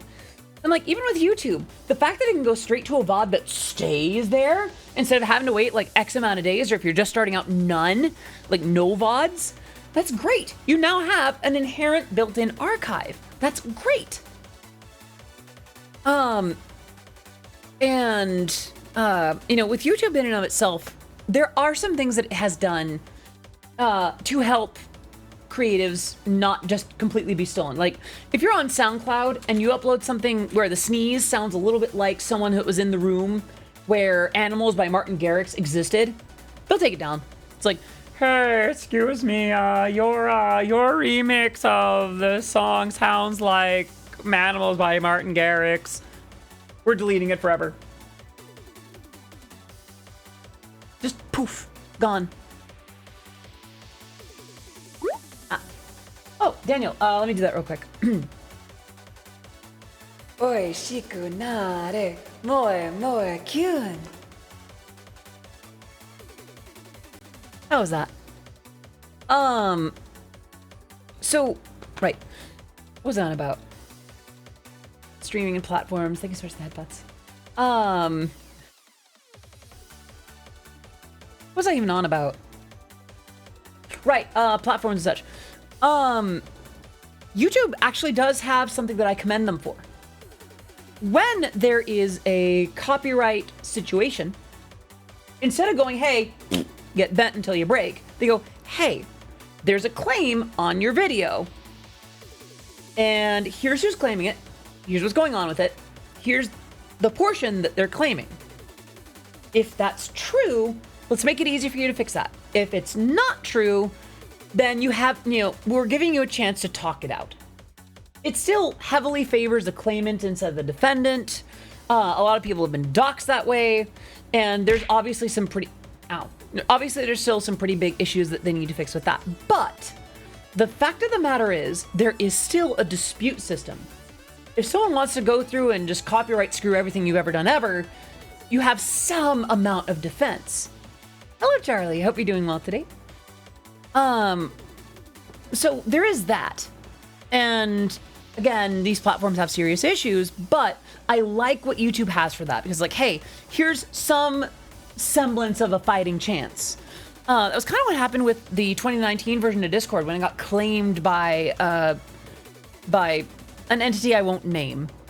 It turns out they used some song that I had no involvement with that was called Discord. It's like, this is ours now. You get no money. It's like, excuse you? Oh, we meant this song and you're getting some money. It's like, no, try that again. Okay, we represent your own song, but the first one, and instead of getting paid for your YouTube video now, we're collecting it all and we're gonna pay you 2 years from now. Strike 3, asshole. I'm cutting you out of the picture. Give me my money for my video, my original content, right now. So they eventually did. So if I didn't have the arbitration system that was built into YouTube, I would have been screwed. Someone else would just have my income from my original song, period. I'd be screwed. So I'm not going to sit here and say every platform is great forever and ever until the end of time, because clearly they are not. But there's still something, right? I don't know. Platforms are weird. I'm glad that you all are here. I'm going to take another sip.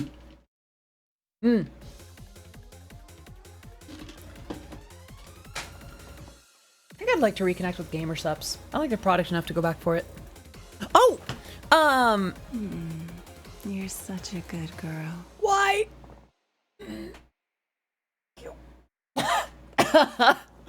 Woo! That came out of nowhere. Thanks, Nanon. I'm so glad I found you anywhere. I'm glad you did too, honestly. Like, I feel like I don't do a very good job of promoting why the default dance in Eurobeat. Oh yeah, totally. Like, because it's funny. I'm not here anymore. I go to bed with Will Lurk. Have a nice stream. Take care, Aero Jedi. Thank you so much for popping in. So, I mean, that song was just fun to do. I think I was depressed at the time, and I'm like, I need something to make me laugh, because that's funny. And so I did. So, excuse me. What was I even on about? Why is my brain like this? Why I gotta be forgetful? I can't lose my train of thought. I'm the thought. The train shouldn't leave without me. I think I got here from you rating Numi at one point. That makes sense, yeah. So, I try to kind of balance the streams, the streamers that I raid. Most of the time I'll try to raid, streamers where, that have a smaller, a smaller base at the moment. You know, like they got like, from like 2 to maybe, I don't know. I try to go where that audience was going to do the most, So other times I'll raid streamers that I like because they're doing something neat. That could be your Numis, your Chibis, your Mataras, your whoever it is. Hello, Lisa. Good to see you. I hope you're doing well today. Thinking is hard when you. Are we getting back to Bimbadas today? Oh my gosh, yes. I was on this like, what would they call it? Twitch. I've never seen it like shake or move. I think you should call it like stable because it's not moving. Brain restarting. The cooling apps are keeping the brain from restarting. Shutdown sequence initiated. Shutdown sequence overridden. Oh gosh, memories of MechWarrior 2. How you doing, Lisa? Hope you're doing well today. Reactor online. Sensors online. Weapons online. All systems nominal. Despite knowing of your music for damn near most of my life, I'm so glad to have found you in this community. I'm glad you did too, honestly. Like, it's been a fascinating journey. Like, the folks that knew about my music from the past, like, stumble in here like, wait, you're still around? You're a VTuber? You're a girl? Would you do VA for device voices? Bluetooth? Sure. Bluetooth device connected successfully. I'd be down for that. Doing okay. Lots of PC issues lately and life stressors, but I'm all right right now. I'm glad that you're doing all right, but I hope your PC issues and your life stressors get better soon. Those are not fun to deal with. And I'm sending lots of head pats your way. Pat, pat, pat, pat. But yeah, no, I'd be super down. Like, I would love to do voice stuff. Like, after all, for those who don't know, the Audithon that we did the other month, one of the rewards was a voice pack, and I would like to do a voice pack for you. I don't know how to go about it. Like, should I just do sort of the standard introductory voice pack where it's like an alarm, a boot up sound, a shutdown sound, and like a couple of bonuses? Or, I guess I don't know enough about most voice packs from VTubers to know what to do definitively. Just alarm. Recently got anime figurines and found one that looked a bit like you and reminded me of the song Summer Sun. Oh, which one? No worries. I would love to know which one. Sweet voice pack, you take my money. Well, see, here's the thing. I've wanted to do a voice pack for a hot minute. I just haven't known how. And I've been talking to my manager about it, and I don't want the one that I'm doing for the Audithon to be the only one. Hello, Oni. Good to see you. I hope you're doing well today. Have I really been going for 2 hours straight? Well, I mean, given the subject from a little bit ago, have I really been going for 2 hours, potentially by? Yeah, no, I would love to do more like voice stuff. Like a Christmas, yeah, like a Christmas pack. Oh gosh, I would mess up a Christmas pack real good. I would love to do one. A Halloween pack, like an Easter pack, a Valentine's pack, a first day of spring kind of thing. Gosh, oh. I would love to do that. Like, I used to collect a certain Foxy Lady's voice packs when said Foxy Lady was active. And those were the inspiration for me. New Year's pack, maybe. Yes, to a degree. I'd probably be doing a lot of the holidays based on how those traditions are celebrated in Japan. Like, Christmas would probably be vaguely romantically themed. Same with New Year's, kind of. And, you know, first day of spring, it'd be like, let's go see the cherry blossoms together kind of thing. Hanukkah pack, I could. I do not personally celebrate Hanukkah, but if there was demand, I could do that. Kwanzaa, Festivus, Yule. Okay, do y'all know how many holidays there are in December? Like, there is more than just like Christmas, Hanukkah, Kwanzaa. There's like Yule. Some people legitimately celebrate Festivus. There's oh gosh, what's the other one? There's so many more. I'm not even kidding. It's a tradition in Japan to have KFC. Yeah, I'm familiar with that. Yeah, solstices and equinoxes are very laden. Exactly. Yeah, like there's so many. I personally celebrate Christmas, but I love hearing about other traditions and celebrations. Like, if you have a Kwanzaa tradition, if you have a Hanukkah tradition, if you have another holiday like tradition that you celebrate at the time, I love hearing about it. Isn't December where every different culture and religion celebrates their version of Christmas? I think to call it their version of Christmas is to misunderstand the nature of the holiday. Christmas, by its design, is the celebration of the birth of Jesus.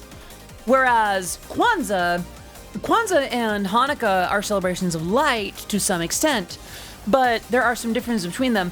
Some of them are also to celebrate the change of the season, which is different from a celebration of light or, the use of light. Christmas has its roots in Yule, or Saturnalia. I mean, there was still the notion of celebrating the birthday of, the figure of the faith, but a lot of the traditions were sort of co-opted from Yule and Saturnalia. Posworth, hello! Oh my gosh, it's good to see you! Wasn't it a Roman thing? I think there were some elements of Roman tradition in there as well. Something to that effect. Okay. Oh, that's a character from One Piece, isn't it? Ain't it? Rusty on my history, though. I think it was a Roman thing, if I'm not mistaken. There are a lot of cultures that mark the longest night. Yeah, exactly. And depending on where you are in the hemisphere, your understanding of, like, the longest night can mean something different. Hold on, a little bit of string cheese. Yule was a winter festival where people would sing, dance, and just celebrate the end of the year and to bring a wonderful spring. Kind of basically, yeah.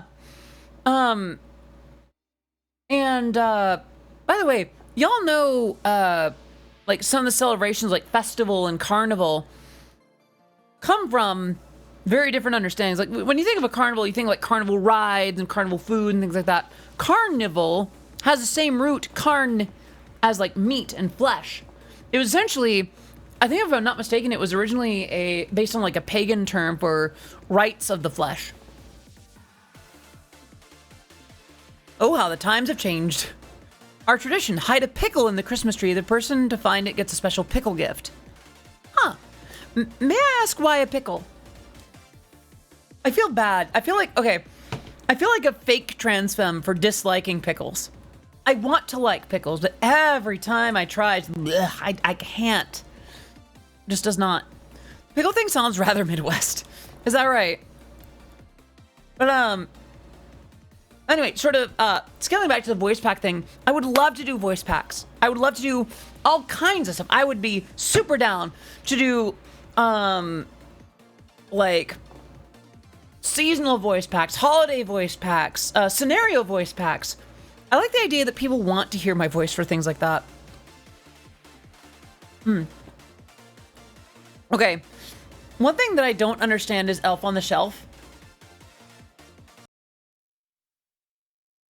What the hell kind of surveillance state BS is Elf on a Shelf?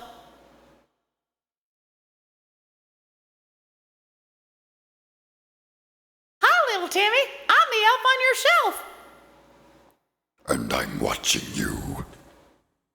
Seriously? Does no one else find that vaguely creepy? Especially with the little, like, grin that it's got. It's like, I'm surveilling you. Don't do anything you don't want Santa's eyes seeing. And don't get me wrong. Don't get me wrong. I think there's, some of the tradition of like, please behave well that comes from the days of yore. But also, don't do that. Don't put your kids in a surveillance state. Elf on the Shelf is just Santa's naughty list task force. Santa doesn't need that. As demonstrated in the documentary, The Polar Express, he's already got a team of elves on it.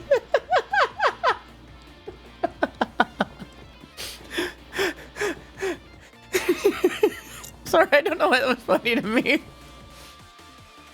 But yes, Santa doesn't need the elves on the shelf. They already have it.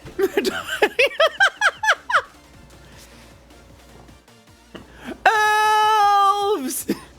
That one kid on the train. Oh, yes, Polar Express is based. One of my favorite Christmas movies ever. The one kid that reads Wikipedia, the Count Montezuma used to better used to have 5 cups of hot cocoa every day. I always love the hot chocolate scene. The train drifting scene was all right. The problem is I've seen too many edits where someone put gas in there. A few moments later. Thank you for the sound bit, Anon.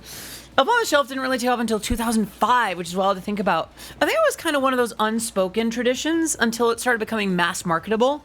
Because here's the thing. You make the rights to a certain way you go about it, and now you've set the standard. Like, games like Parcheesi or Gin Rummy were perfectly playable with just a deck of cards or just a, certain stock board games. But you repackage it as Sorry or Uno, and suddenly you set a new standard. Suddenly it's easier that way. Or suddenly, you don't play Parcheesi, you play Sorry, you play, what are the other ones? They're just kind of rebranded versions of something that was already kind of available. But yeah, what housing crisis does to an MFer. I don't know why, and pardon my French on this, if you got young ears, listen to it, and you probably shouldn't be here anyway, 18 plus. But when I can't hear that last little bit of the phrase without hearing the way that Numi did when she was reviewing everyone's debuts. Like, that's what 3 years of streaming does to a motherfucker. Uno tarot cards, oh no. Suddenly the +4 reverse card now means something far worse somehow. Aren't those mall Santa's kids like Santa surveillance people? No, I always thought that those are supposed to be okay. As a kid, you believe that is Santa himself, the big MC, the big SC himself. I feel like if/when I have kids for whatever reason, I would explain to them, well, they represent Santa to us, and then they report back to the real one, who then, does with that information as he sees fit. Because see, then, kids are pretty smart about that kind of thing. It's like, I've seen different Santas over time. That one had a different voice. That one had a different this, that, whatever. Of course, they're representatives. They represent Santa Claus, so of course they're going to put themselves together like Santa Claus to remind you. Of course. Why wouldn't they? And by the way, St. Nicholas was a real measured, marked person, like a real entity. Santa Claus is inherently real. The legend is stretched. And we continue traditions in his honor. But any of y'all that act like Santa is 0% real, you're just not speaking the truth. There's an actual Santa school. Is there? I really like that idea. That's a really fascinating thing. Like, I don't know. I absolutely adore Christmas. I am that girl. Like, I go full tilt like chuggy Target mom for Christmas. I decorate my apartment even if I'm the only one here. I get a tree. I play Christmas music willingly. I am that girl. I love this. I love that season. I adore Christmas. It's the only part. It's one of two things about winter that I think don't suck. The other one's Valentine's Day, because that one I can wear something kind of seductive and take pictures now. So like, we're gonna ignore the Christmas tree still up. Oh no! See, here's the thing. I think Christmas is my favorite, with a caveat.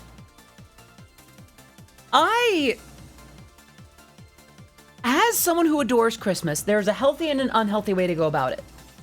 I was the kind of person who found, like, my family didn't grow up trying to keep up with the Johnsons. The Wilkinsons have a better house than we do. The Wilkinsons have a better caroling than we do. The Wilkinsons have bigger presents than we do. None of that. We're just doing our own thing. We have our traditions that we enjoy, and that's that. It's only between us. So when I hear about folks like, oh, you know, I gotta go buy a present for them, and if it's the wrong one, then there's gonna be all this stuff, or worse, way worse, I don't celebrate Christmas anymore. I've been uninvited. That kind of thing devastates me. And I never want to be the kind of person that would force Christmas on someone who's going through something like that. I also firmly believe that there is a wonderful and healthy way to celebrate it, and I feel like I'm pretty close to that. But I feel like there's a lot of people that celebrate it in a way that is not healthy at all. Not that even gets into the toxic. I go so far as to say, if there's someone in someone's life that's like short of a full tilt, like devastating crime, if there's someone that that's been cut out from celebrating, you're failing. Like that's not a time for that. Like my family for the last few years has done like, forget about, you know, here's the maximum you can spend on a gift, or make it yourself. We do not care about how much a gift costs. We don't. That's not what we're there for. For the last few years, I've just thrown together a little Christmas album. There are songs that I've made that y'all will never hear, or will very seldom ever hear, because I made it for them. The only healthy way to celebrate Christmas is chug 100 gallons of eggnog and then collapse it on the floor. Of course you're kidding. You replace the eggnog with hot buttered rum, silly. Oh my gosh, I love hot buttered rum. Oh my gosh. But yeah, no. What was I on about? Yeah, no, I feel like even here on this stream, I do some decorating for Christmas, but I ask about it. It's like, hey, how are we feeling about like Christmas decorations? How are we feeling about, you know, certain songs playing in the background? Because like, I love Christmas. You don't have to. And if the way that I'm celebrating it puts it on you, if I'm one more person that pushes you away from it, that's terrible. I think I get my sense of liking Christmas from my mom. And one thing that she used to do, and still does, on Christmas Eve. When we were doing the big parties, anyone was welcome, and everyone left with some kind of gift. She used to mass order a bunch of like comedy DVDs of an act that was, you know, quite clean and family friendly, and it was always wrapped, and it always had an empty name tag. So whoever was there, even if they were new there, they would have a gift. And she would, you know, slip away into the other room, write their name down. It's like, hey, this was under the tree. Merry Christmas. We've had a few folks who were not allowed to celebrate Christmas with their family, or, you know, it's been a long time. I've never had a gift for me. I think that is the nature of the season for me. Sadly, I lost a family friend who was a Santa to my family. Not going deep into detail, but let's just say, Timber, I actually understand that pain. For me, that was my grandfather on my mom's side. Literally had the belly down and everything too. He was the embodiment not just of Santa or Christmas, but of generosity and loving unconditionally first. I'm sorry to hear that, and I hope that your family can find strength with each other through that. and that your family, friends, energy lives on through the rest of you. Have some good, yeah, exactly. She also used to do like cheap throw blankets, like the micro fleece blankets that you get at like the Dollar Tree, but they're still actually really soft and kind of nice. And that's the thing. Not to say that you should spend lots of money, or even that it's the gift that's important. The issue is like people being welcome, people being able to come to your house and be treated wonderfully, hospitality, and not even like of an expectation. It's just like, hey, you're important to me. You're part of what we do and who we are. Merry Christmas. And by the way, that includes people that don't celebrate Christmas. Like, well, hey, for me, it's a tradition to give blankets to people we care about. Here you go. Because we're not out here going, what's the South Park thing?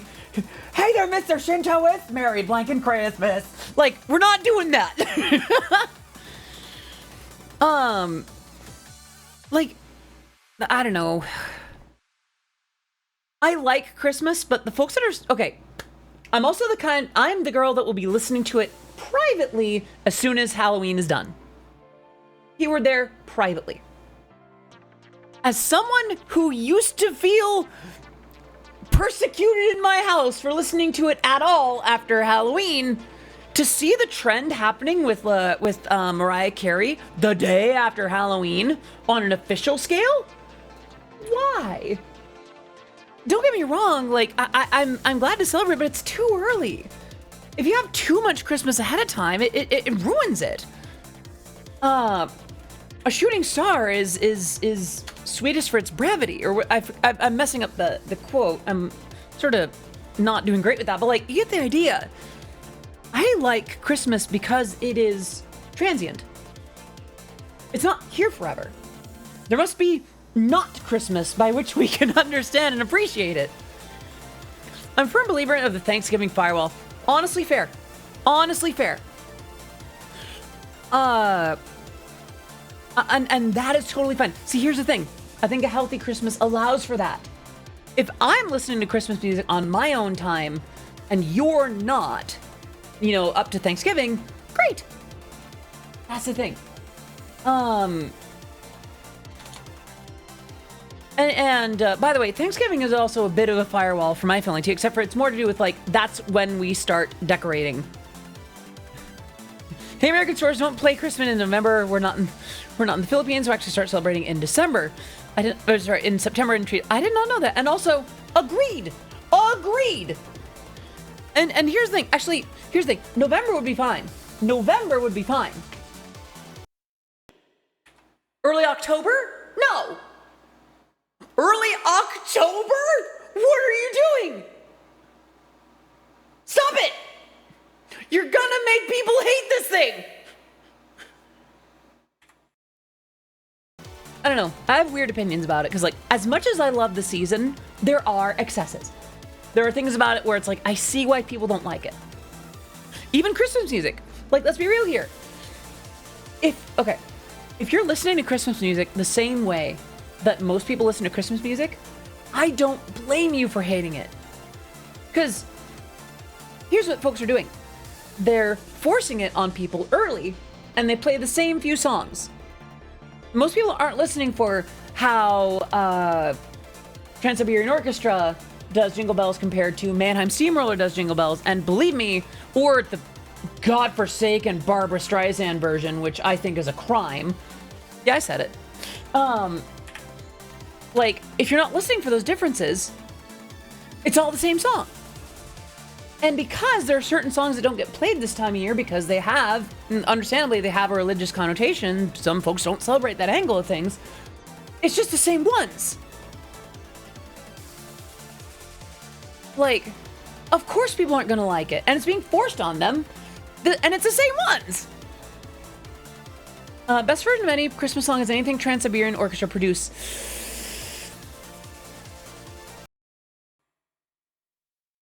I respectfully disagree.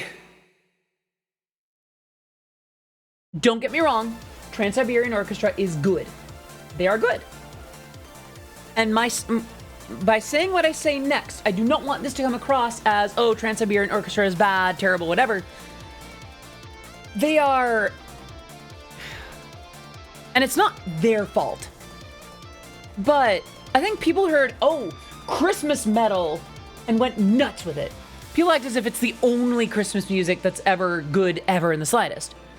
Paying no mind to Gary Hoey or Mannheim Steamroller or some of the classics. Like, there's so much out there, including Christmas metal, that it's not, it's guitars. And they're good, but there are folks that will be just as guilty of looping Trans-Siberian Orchestra the same way that people loop Rudolph the Red-Nosed Reindeer or the Barbra Streisand version of Jingle Bells. Believe me. And yeah, please understand. Again, Trans-Siberian Orchestra is good. The problem is they're overhyped. Like, I get it. You're on the brink of tearless Christmas season in July. Don't tempt me. Don't you tempt me, I will. And listen, hey, what better time than July, right? Because, like, who's really paying attention to that? I will have the resource ready before the season. But I don't want to listen to it yet. I don't know. I have my taste on, like, Christmas music and things like that. By the way, another weird hot take. All right, take your own. Eurobeat music, good. Christmas music, good. Most Eurobeat Christmas music, not good. Most of it is kind of blah. Don't get me wrong. Don't get me wrong. Some of it is good. If you go breaking the law, you'll have a Christmas fire.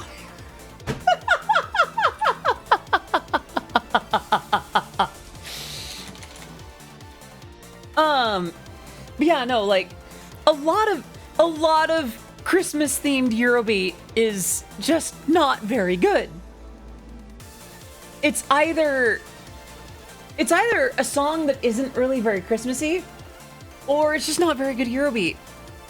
Or they took a Eurobeat song and forced the word Christmas in there. Yeah, exactly. And it's the wrong kind of corn. Eurobeat can do corny good. And it can do authenticity too. I think Ace did a song simply called Christmas. I may be wrong.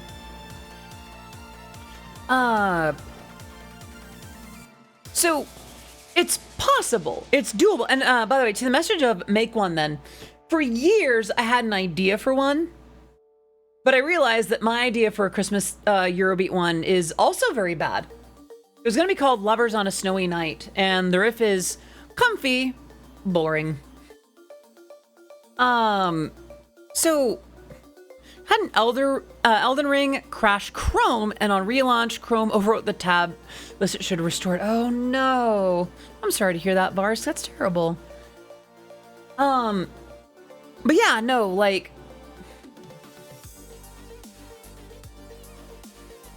I'm doing okay, Varsk. We've been on quite a series of tangents. Started today kind of not so great, but ended up getting into a much better mood after some time. And now I'm ranting about Christmas stuff, because we were talking about voice packs. Someone talked about like a Christmas pack. And then we started talking about like Christmas and the holiday season and other holidays. And I adore Christmas, so that sparked something for me, you know? I'm not sure, if anything, really. You know what I just realized? We never did wheel spins. Yeah, we never did the wheel spins, did we? Oh no, what I need is there it is. Nor new title. Exactly, yeah. So we have 5 spins to do, yeah? And we still need to pick a title for stream. Let's do the title for stream, and then we'll do the wheel spin, yeah? Sound good? What should the title for today's stream be? Maybe Christmas in July, Christmas in July, please don't ban me, Twitch. Or something like that. It's just me as the background animation not really looping very well. All right.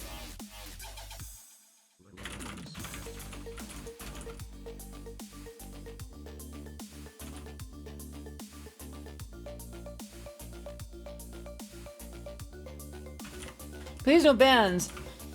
Let's see, nondescript social media platform. And I'll put a Christmas tree. I might this Christmas have my first Christmas album. Ooh! Okay, gamer. I'm so with you on that. The last couple Christmases were my first ones as my real self, right? And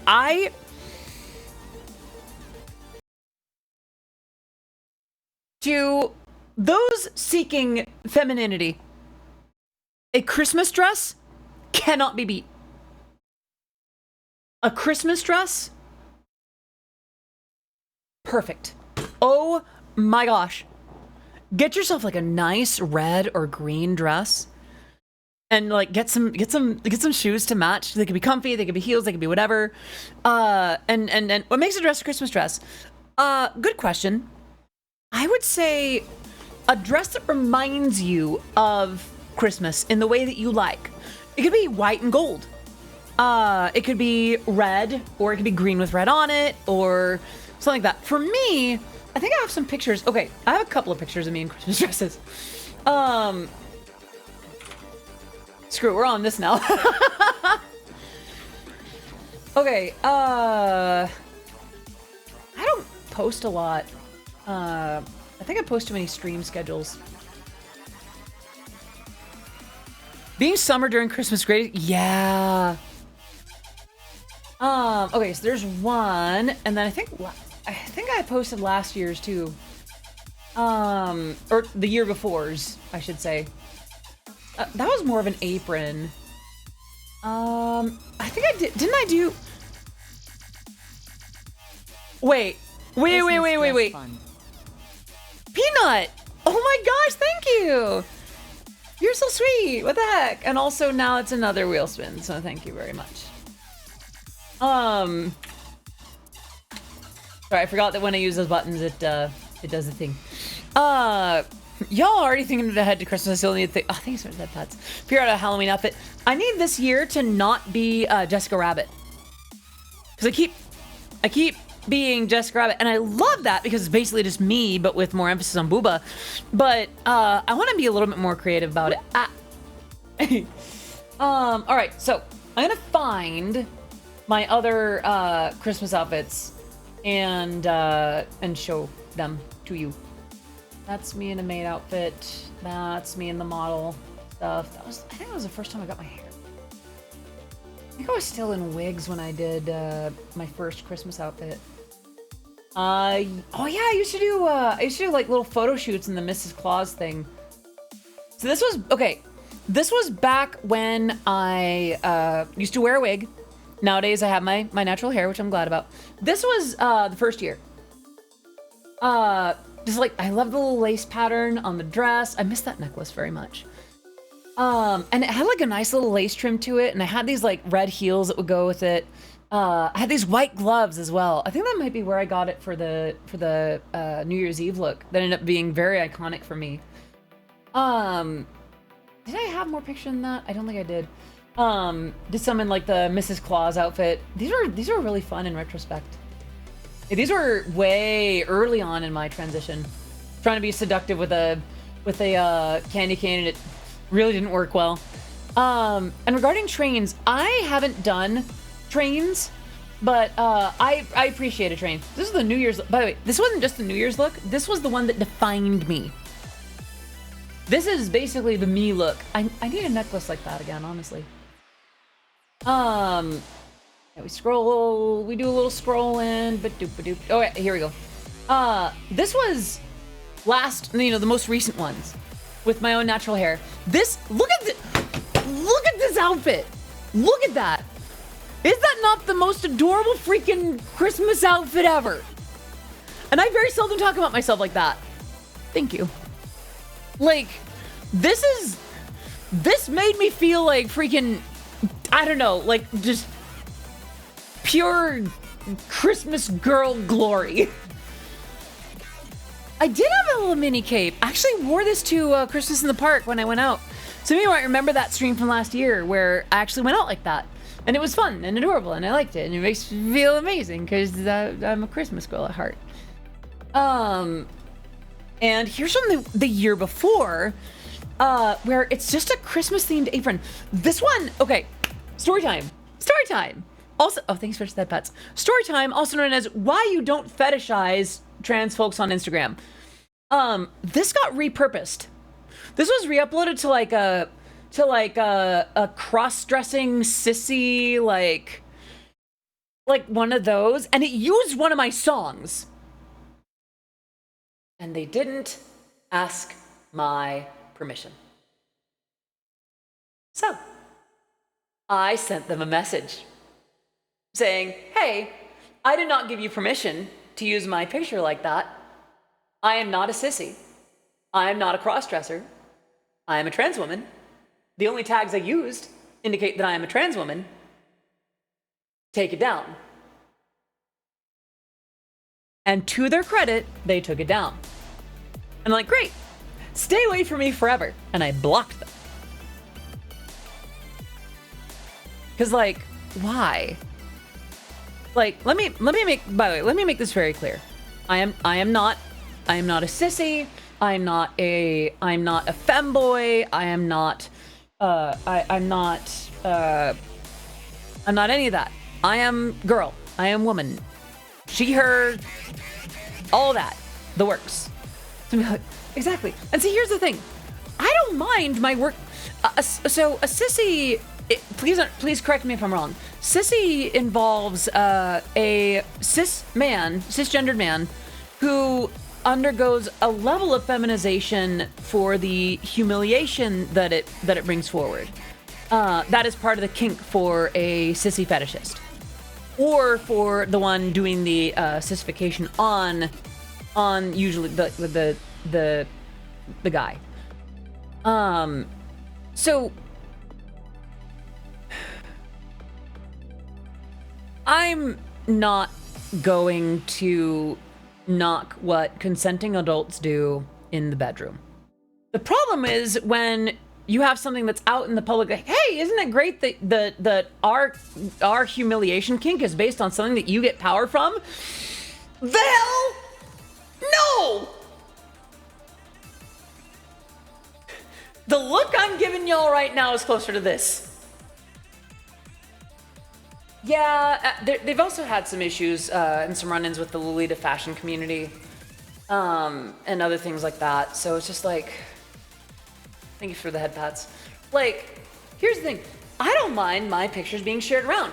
If I ended up on like a cute redheads collection or like a, I don't know, it could even be like, if it was curated right, I would not be against being on like a collection of like pretty trans femmes. But not the stuff that where like who I am in a way that gives me empowerment in myself is the source of humiliation to the point of that, thank you, to the point of that being the kink. Do not represent me in that. It's that easy. Just don't do it. There's plenty of people within that community that want it. Why go steal someone else's? Because instead of waiting for consent, they can just steal. I have been not on Instagram, but there was a startup that I briefly joined where part of my job was stealing content from Instagrams that wouldn't know it and using it to populate another platform as a user until the real user base came along. That was the reason that I quit on the first day. They didn't disclose that part of the job to me until that first day of work. And I'm not about it. Content thieves get the value of content without the benefit of consent or even awareness. So it's like, let's see. The only kink I have is love hearing you tell us that we're good boys, girls, and beasts. So I believe that's a praise kink. And by the way, I should indicate,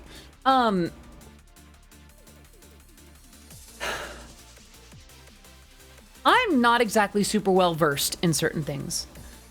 And I may be phrasing my issues with certain things very poorly.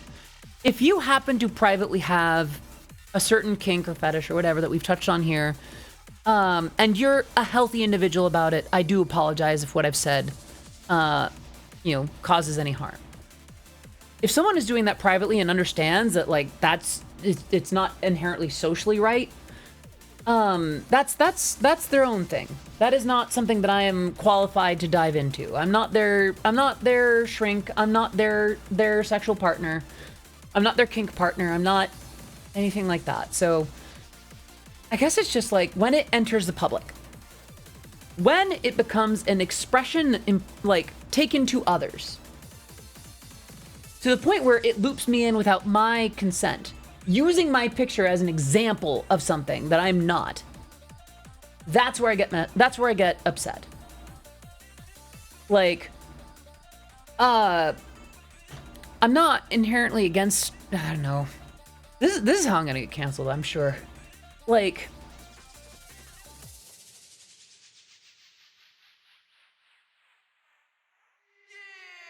it's hard to phrase it. Exactly. Like, at least if ooh, you just uttered a dark phrase. Jesse, you did not just drop that damn website. Mocha Dragonite, thank you so much for the follow and the stream. It is great to have you here. I'm Odyssey of Odyssey Eurobeat, and my music has been featured in Super Eurobeat, Initial D, DDR, Matara Kanavi Shoujo, Rolling Stone, and much, much more. Great to have you here. And, Jesse, if you really want a little blast from the past, my particular poison back then was Magical Sailor Fuku. Because let's be real, the anime did it and reached me in a way that that website did not. I think it was the first stream that I did that was 18 plus, where I finally started discussing like some of the ways that I interacted with that kind of content when I was discovering myself. Don't speak to me of the old magic. Shannon, hello! How are you, darling? It is great to see you here, girly pop. I hope you're doing well today. But yeah, no, like, she's a bit. Ooh. So here's the thing. I'm sorry. You know what? We're all 18 here. We can have it. We can have a relative discussion, especially since we were talking about how my picture was. For those who are just joining in, we're talking about how this picture was once stolen for a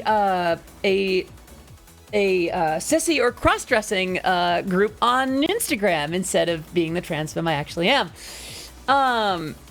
So in the days of discovering who I was and, you know, that I could be a girl, I discovered gender-based captioned images in fiction. And back then, in these times, in the internet, there were kind of two approaches. And there were kind of different calibers of the material you'd find. One went a bit more like this. Trying to think of like a way to improv it. Shiki grinned to herself as the last train left the station, and, with it, any chance to return to her old life. She thought about the ways that things had changed. Her original transformation at the start, the way she adapted, the way that Takaro was finally talking to her differently. She blushed to herself, imagining the ramifications of last night.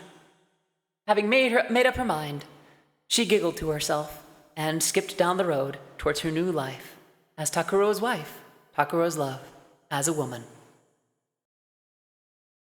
And the other 98% was crap like this. Chad McBeefman was the manliest man to ever man until one day the Cockwizrad zaped him into slutty bibmo. I am crave to cocks, he said, and I began to... Sudden shift in tense, by the way. I began to suck every dick in the land. Subscribe for more adventures of Cockwizrad! Exclamation point, exclamation point, exclamation point, exclamation point. Basically that. that was kind of the dichotomy of it. Because, like, there was stuff that would briefly touch on the actual humanity of what was going on, and then the rest was just fetish. The rest of it was just unadulterated, like, awful. Like, I'm sorry, it's a very crude way to illustrate the difference, but some of it was actually very beautifully done. I think the original version of that I had was like Beefman McPeepee Haver or something, like, because a lot of it would actually touch on the experience, like that moment that something finally felt right within you, realizing that you weren't who you thought you were when this adventure began, and then just like it got bad. Like, it would get racist, real sexist, very transphobic, very problematic media in a lot of ways. Like, it's listen. Believe me, if I did not have some sense of why I was there, Chad to Stacey. Yes. I wish I had your discovering who you were, because mine was just putting it this way. People didn't tell me how to use the internet. Yeah, exactly. There's some stuff out there that was just awful. Like, and listen, there's some creators now that still indulge in that, like, fantasy of wanting a transformation, or of having people in our lives that will enact something upon us. But it does so in a way that is far more understanding and compassionate. For instance, I think of we have members of this community, the folks behind, like, it was like Mice Tea and Crossed Paths and some of the media from there. Yes, one second, let's see.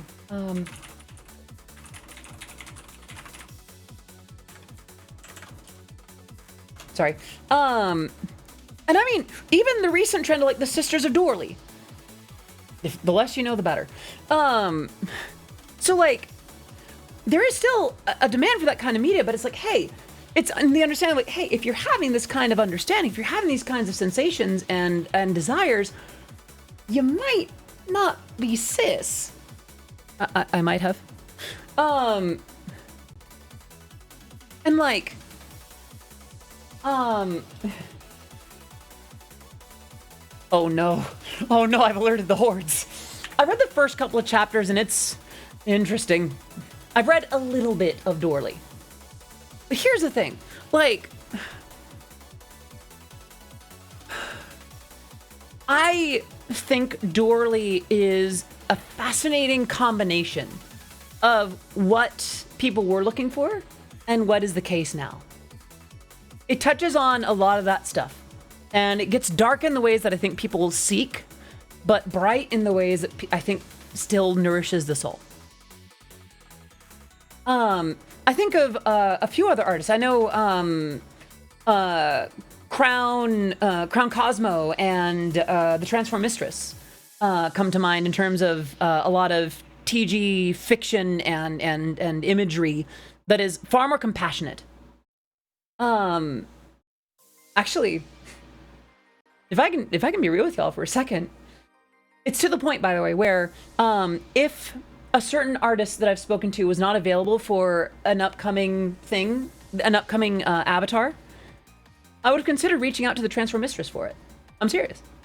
Unironically, her art style is just what I'm looking for. Well, I guess when I say I'm going to be real with you, there's a sense of, like, I'm admitting to something that's, that might be surprising.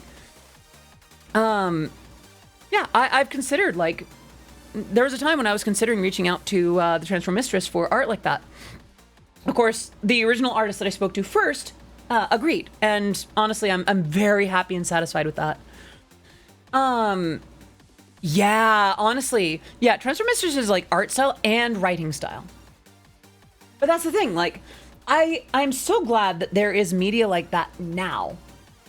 And part of what I liked, and bringing things back to, like, in the mention of, early explorations of gender and gender media and transformations and things like that, that's part of why I liked Magical Sailor Fuku kind of material, because it was a lot more story-based. There was humor, there was comedy, there was drama, there was sorrow in some cases. there was intrigue. There was something more to it. Yeah, I've seen a lot of Yuko stuff. I'm actually quite fond of Yuko's material. And we know the artist of the HRT comic, the Boy Motor comic. Like I had the honor of just words and names are failing me the one time that I like need to actually remember people's names. I'm so bad at everything. Yes, IRL Donut. I was thinking Tei. I'm like, Tei does do art, but I don't think Tei was not the artist of that comic. Well, that's not how I needed that window to go. Why am I still broadcasting that? So, and yeah, Azul Crystal, and there's inroads with that kind of thing. So there are points where gender exploration intersect, and I'm not here to knock that. There's also very clearly a point where one is addressed with humanity, and the other one is presented with just pure objectification. Yeah, is it Paxiti? Yeah, I love Paxiti's artwork. The way that I accidentally figured out who I was and what I wanted was through a random YouTube ad for Chapters Interactive Stories. It was going LGBTQ. After a week of reading one of the stories, my emotions showed something that no one had at the time. It was just weak. Oh, I'm sorry that it had that depressing effect on you.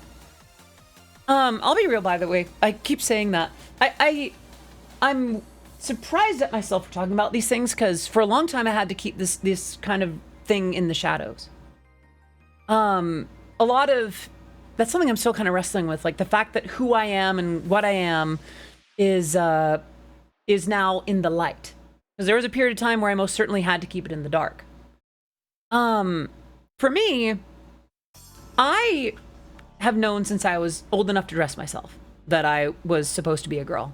I rocked my sister's princess dress more than she did, and I don't remember anything that prompted me to start searching, can a boy be a girl, on the internet when I started having access.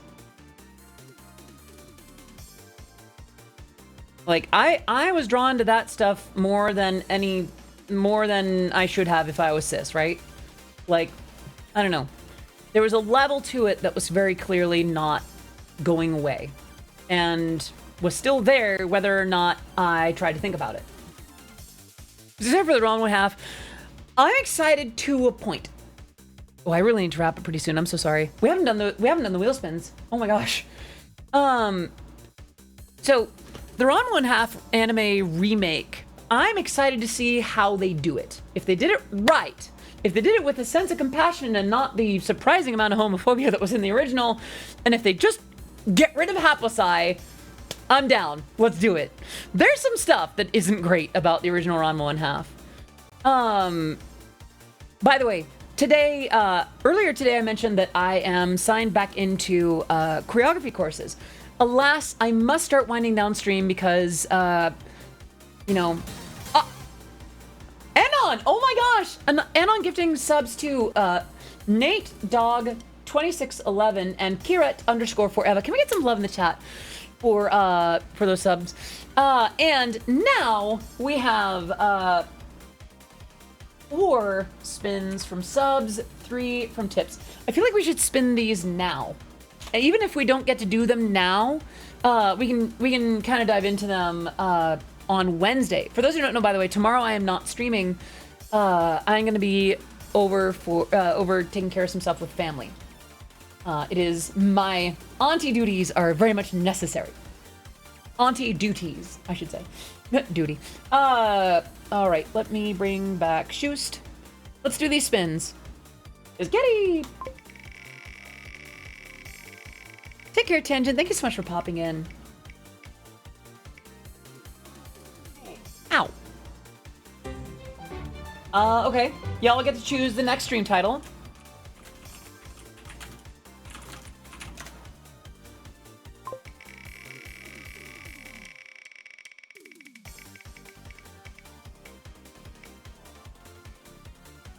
Very well.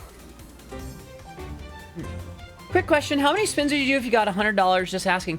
10. I do it based on every $10. But I will be doing those spins the next day because I'm just trying to take care of the ones that we got now with the tip and sub goals reached. Yeah, for 2 minutes. I can take care of that tonight. I'll just end the stream with 2 minutes of Nya. Bingo, yes, it'll be on K9 Craft. Oh no. I do have them here. Alright. Warheads candy. Alright, spin 4. Wasn't gonna do that, just asking. Fair enough. But yeah, Minecraft stream will be based on being in that keyboard predicted tweet. Okay. Alright, we're down to the last 3. So I'll probably do the Nya and the Warhead at the same time. Grab a yellow one.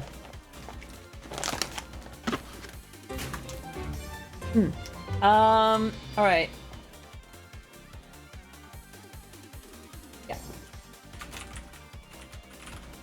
I think we can decide that on Wednesday if that's okay. I'll sort which some of these for Wednesday versus today. Besides, then you'll get more time with it.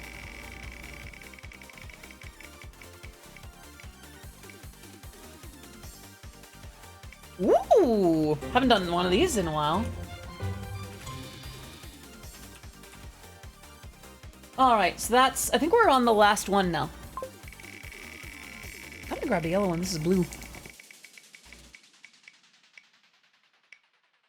We already landed on this, so I'm gonna respin.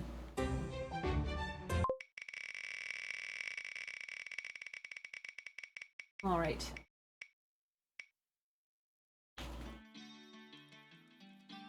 Oof. All right. So I think I have to do that with the Nya at the end. So. All right. So, today I can, or actually, how am I gonna do this?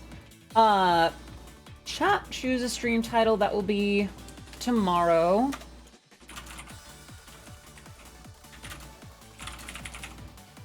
So today I can do the Nya for 2 minutes, the Warheads candy, keyboard predicted tweet, the dinner a bath, etc., and the Moi Moi Kyun. I'm gonna do the keyboard predicted tweet first. Chat, I need one word to start my keyboard predicted tweet.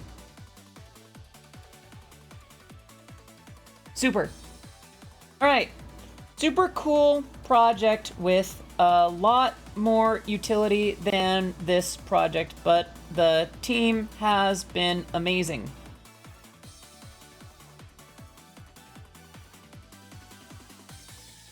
That just sounds like corporate speak.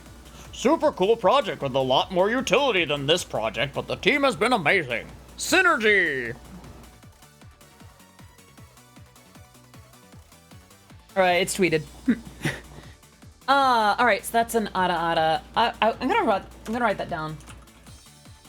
Alright, so before I forget, I'm gonna throw in the Warhead, and then I will start, I'll start the 2-minute timer for 2 minutes of Nya.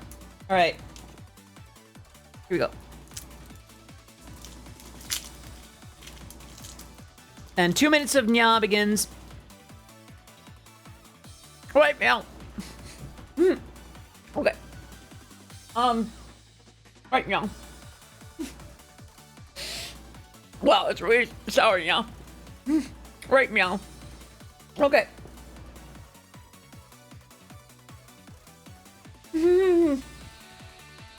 It's the lemon one, yeah, so it's really sour now. Wait. Yeah. Is it really over? It's not so bad, yeah. It's not so bad, yeah. Okay.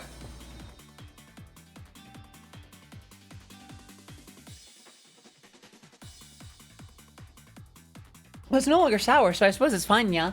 Alright, so, yeah.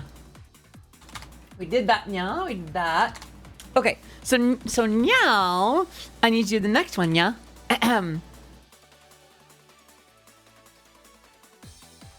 Okai nashai. Gohan ni suru? Ofuro ni suru? Soreto nya. Nya? Da? Shi?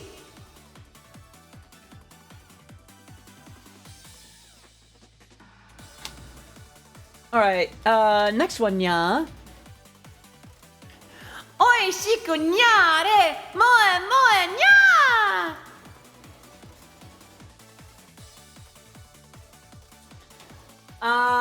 Okay, 20 seconds left, nya. Okay. Nyara nyara, iko da nya. I did it, nya. All right. That's enough of that, nya. And now all that's left is for the rest of the time to go out, nya. I think I did pretty okay, nya, given the circumstances. And nya, timer is up. All right, I'm gonna indicate that that tweet was, let's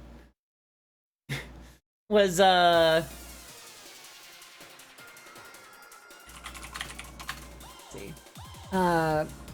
Thank you.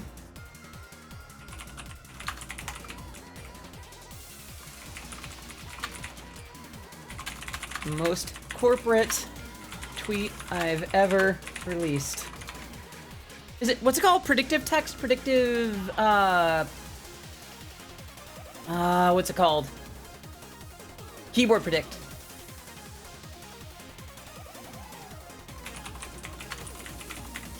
Oh, and then the ara and the nya now combine, if I may do them both. Nyara nyara, iko da nya. All right. Most corporate tweet I've ever twote.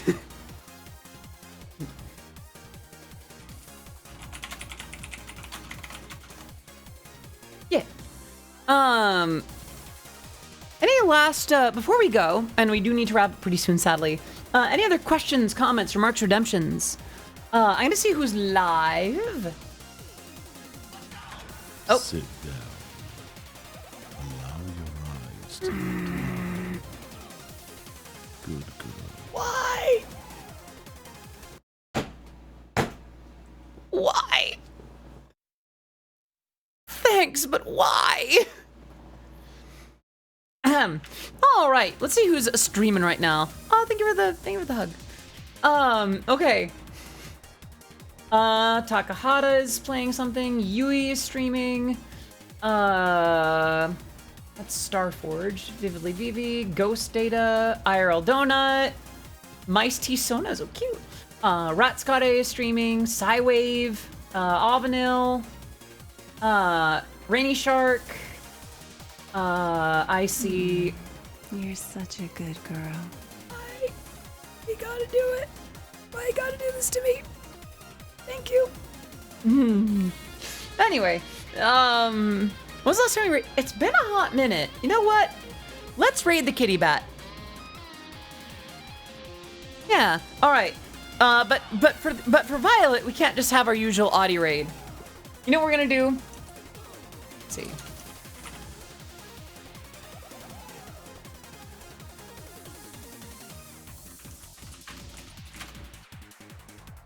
Let's see. What should we do? Don't forget to tell Kitty Bat that they're a very, very good kitty bat. She is. She's the goodest kitty bat I know. I think. Didn't she go like 100% bat? No.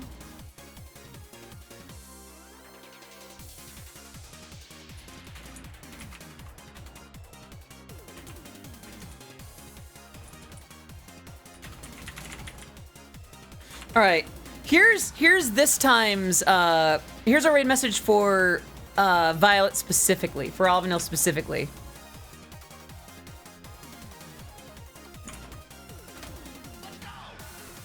That's the message. All right, friends. I'm trying to think of a vocal freebie before we go. I'll think of that, bats. And you know what? You know what I'm gonna do? I'm gonna do something very different from my usual little thank you audio. All right, ready? Congratulations, darling. You've made it through another day. Whether it was easy for you or one of your hardest struggles, your survival batting record is still one. You're absolutely nailing it, and I'm very proud of you. Good job.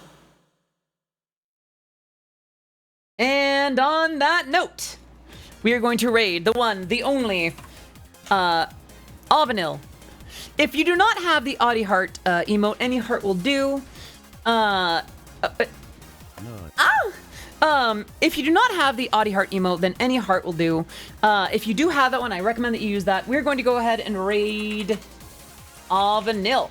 All right, friends, I will see you on Wednesday. Tomorrow I will not be around. Later tonight I have choreography, and then tomorrow I'm going to be doing some family stuff. Nathan, I am so sorry. Wednesday I'll be starting at 2 p.m. again, wrapping up at about 5 the same time as... Thank you. All right, I will see you on Wednesday. Until then, I'm Odyssey of Odyssey, your wait, signing out. Mwah! Bye-bye. Otsukare desu. Bye-bye. Is that an Orihime emote? No. Oh, it's Goth. Okay, it's Bunny. Cute. All right, bye-bye.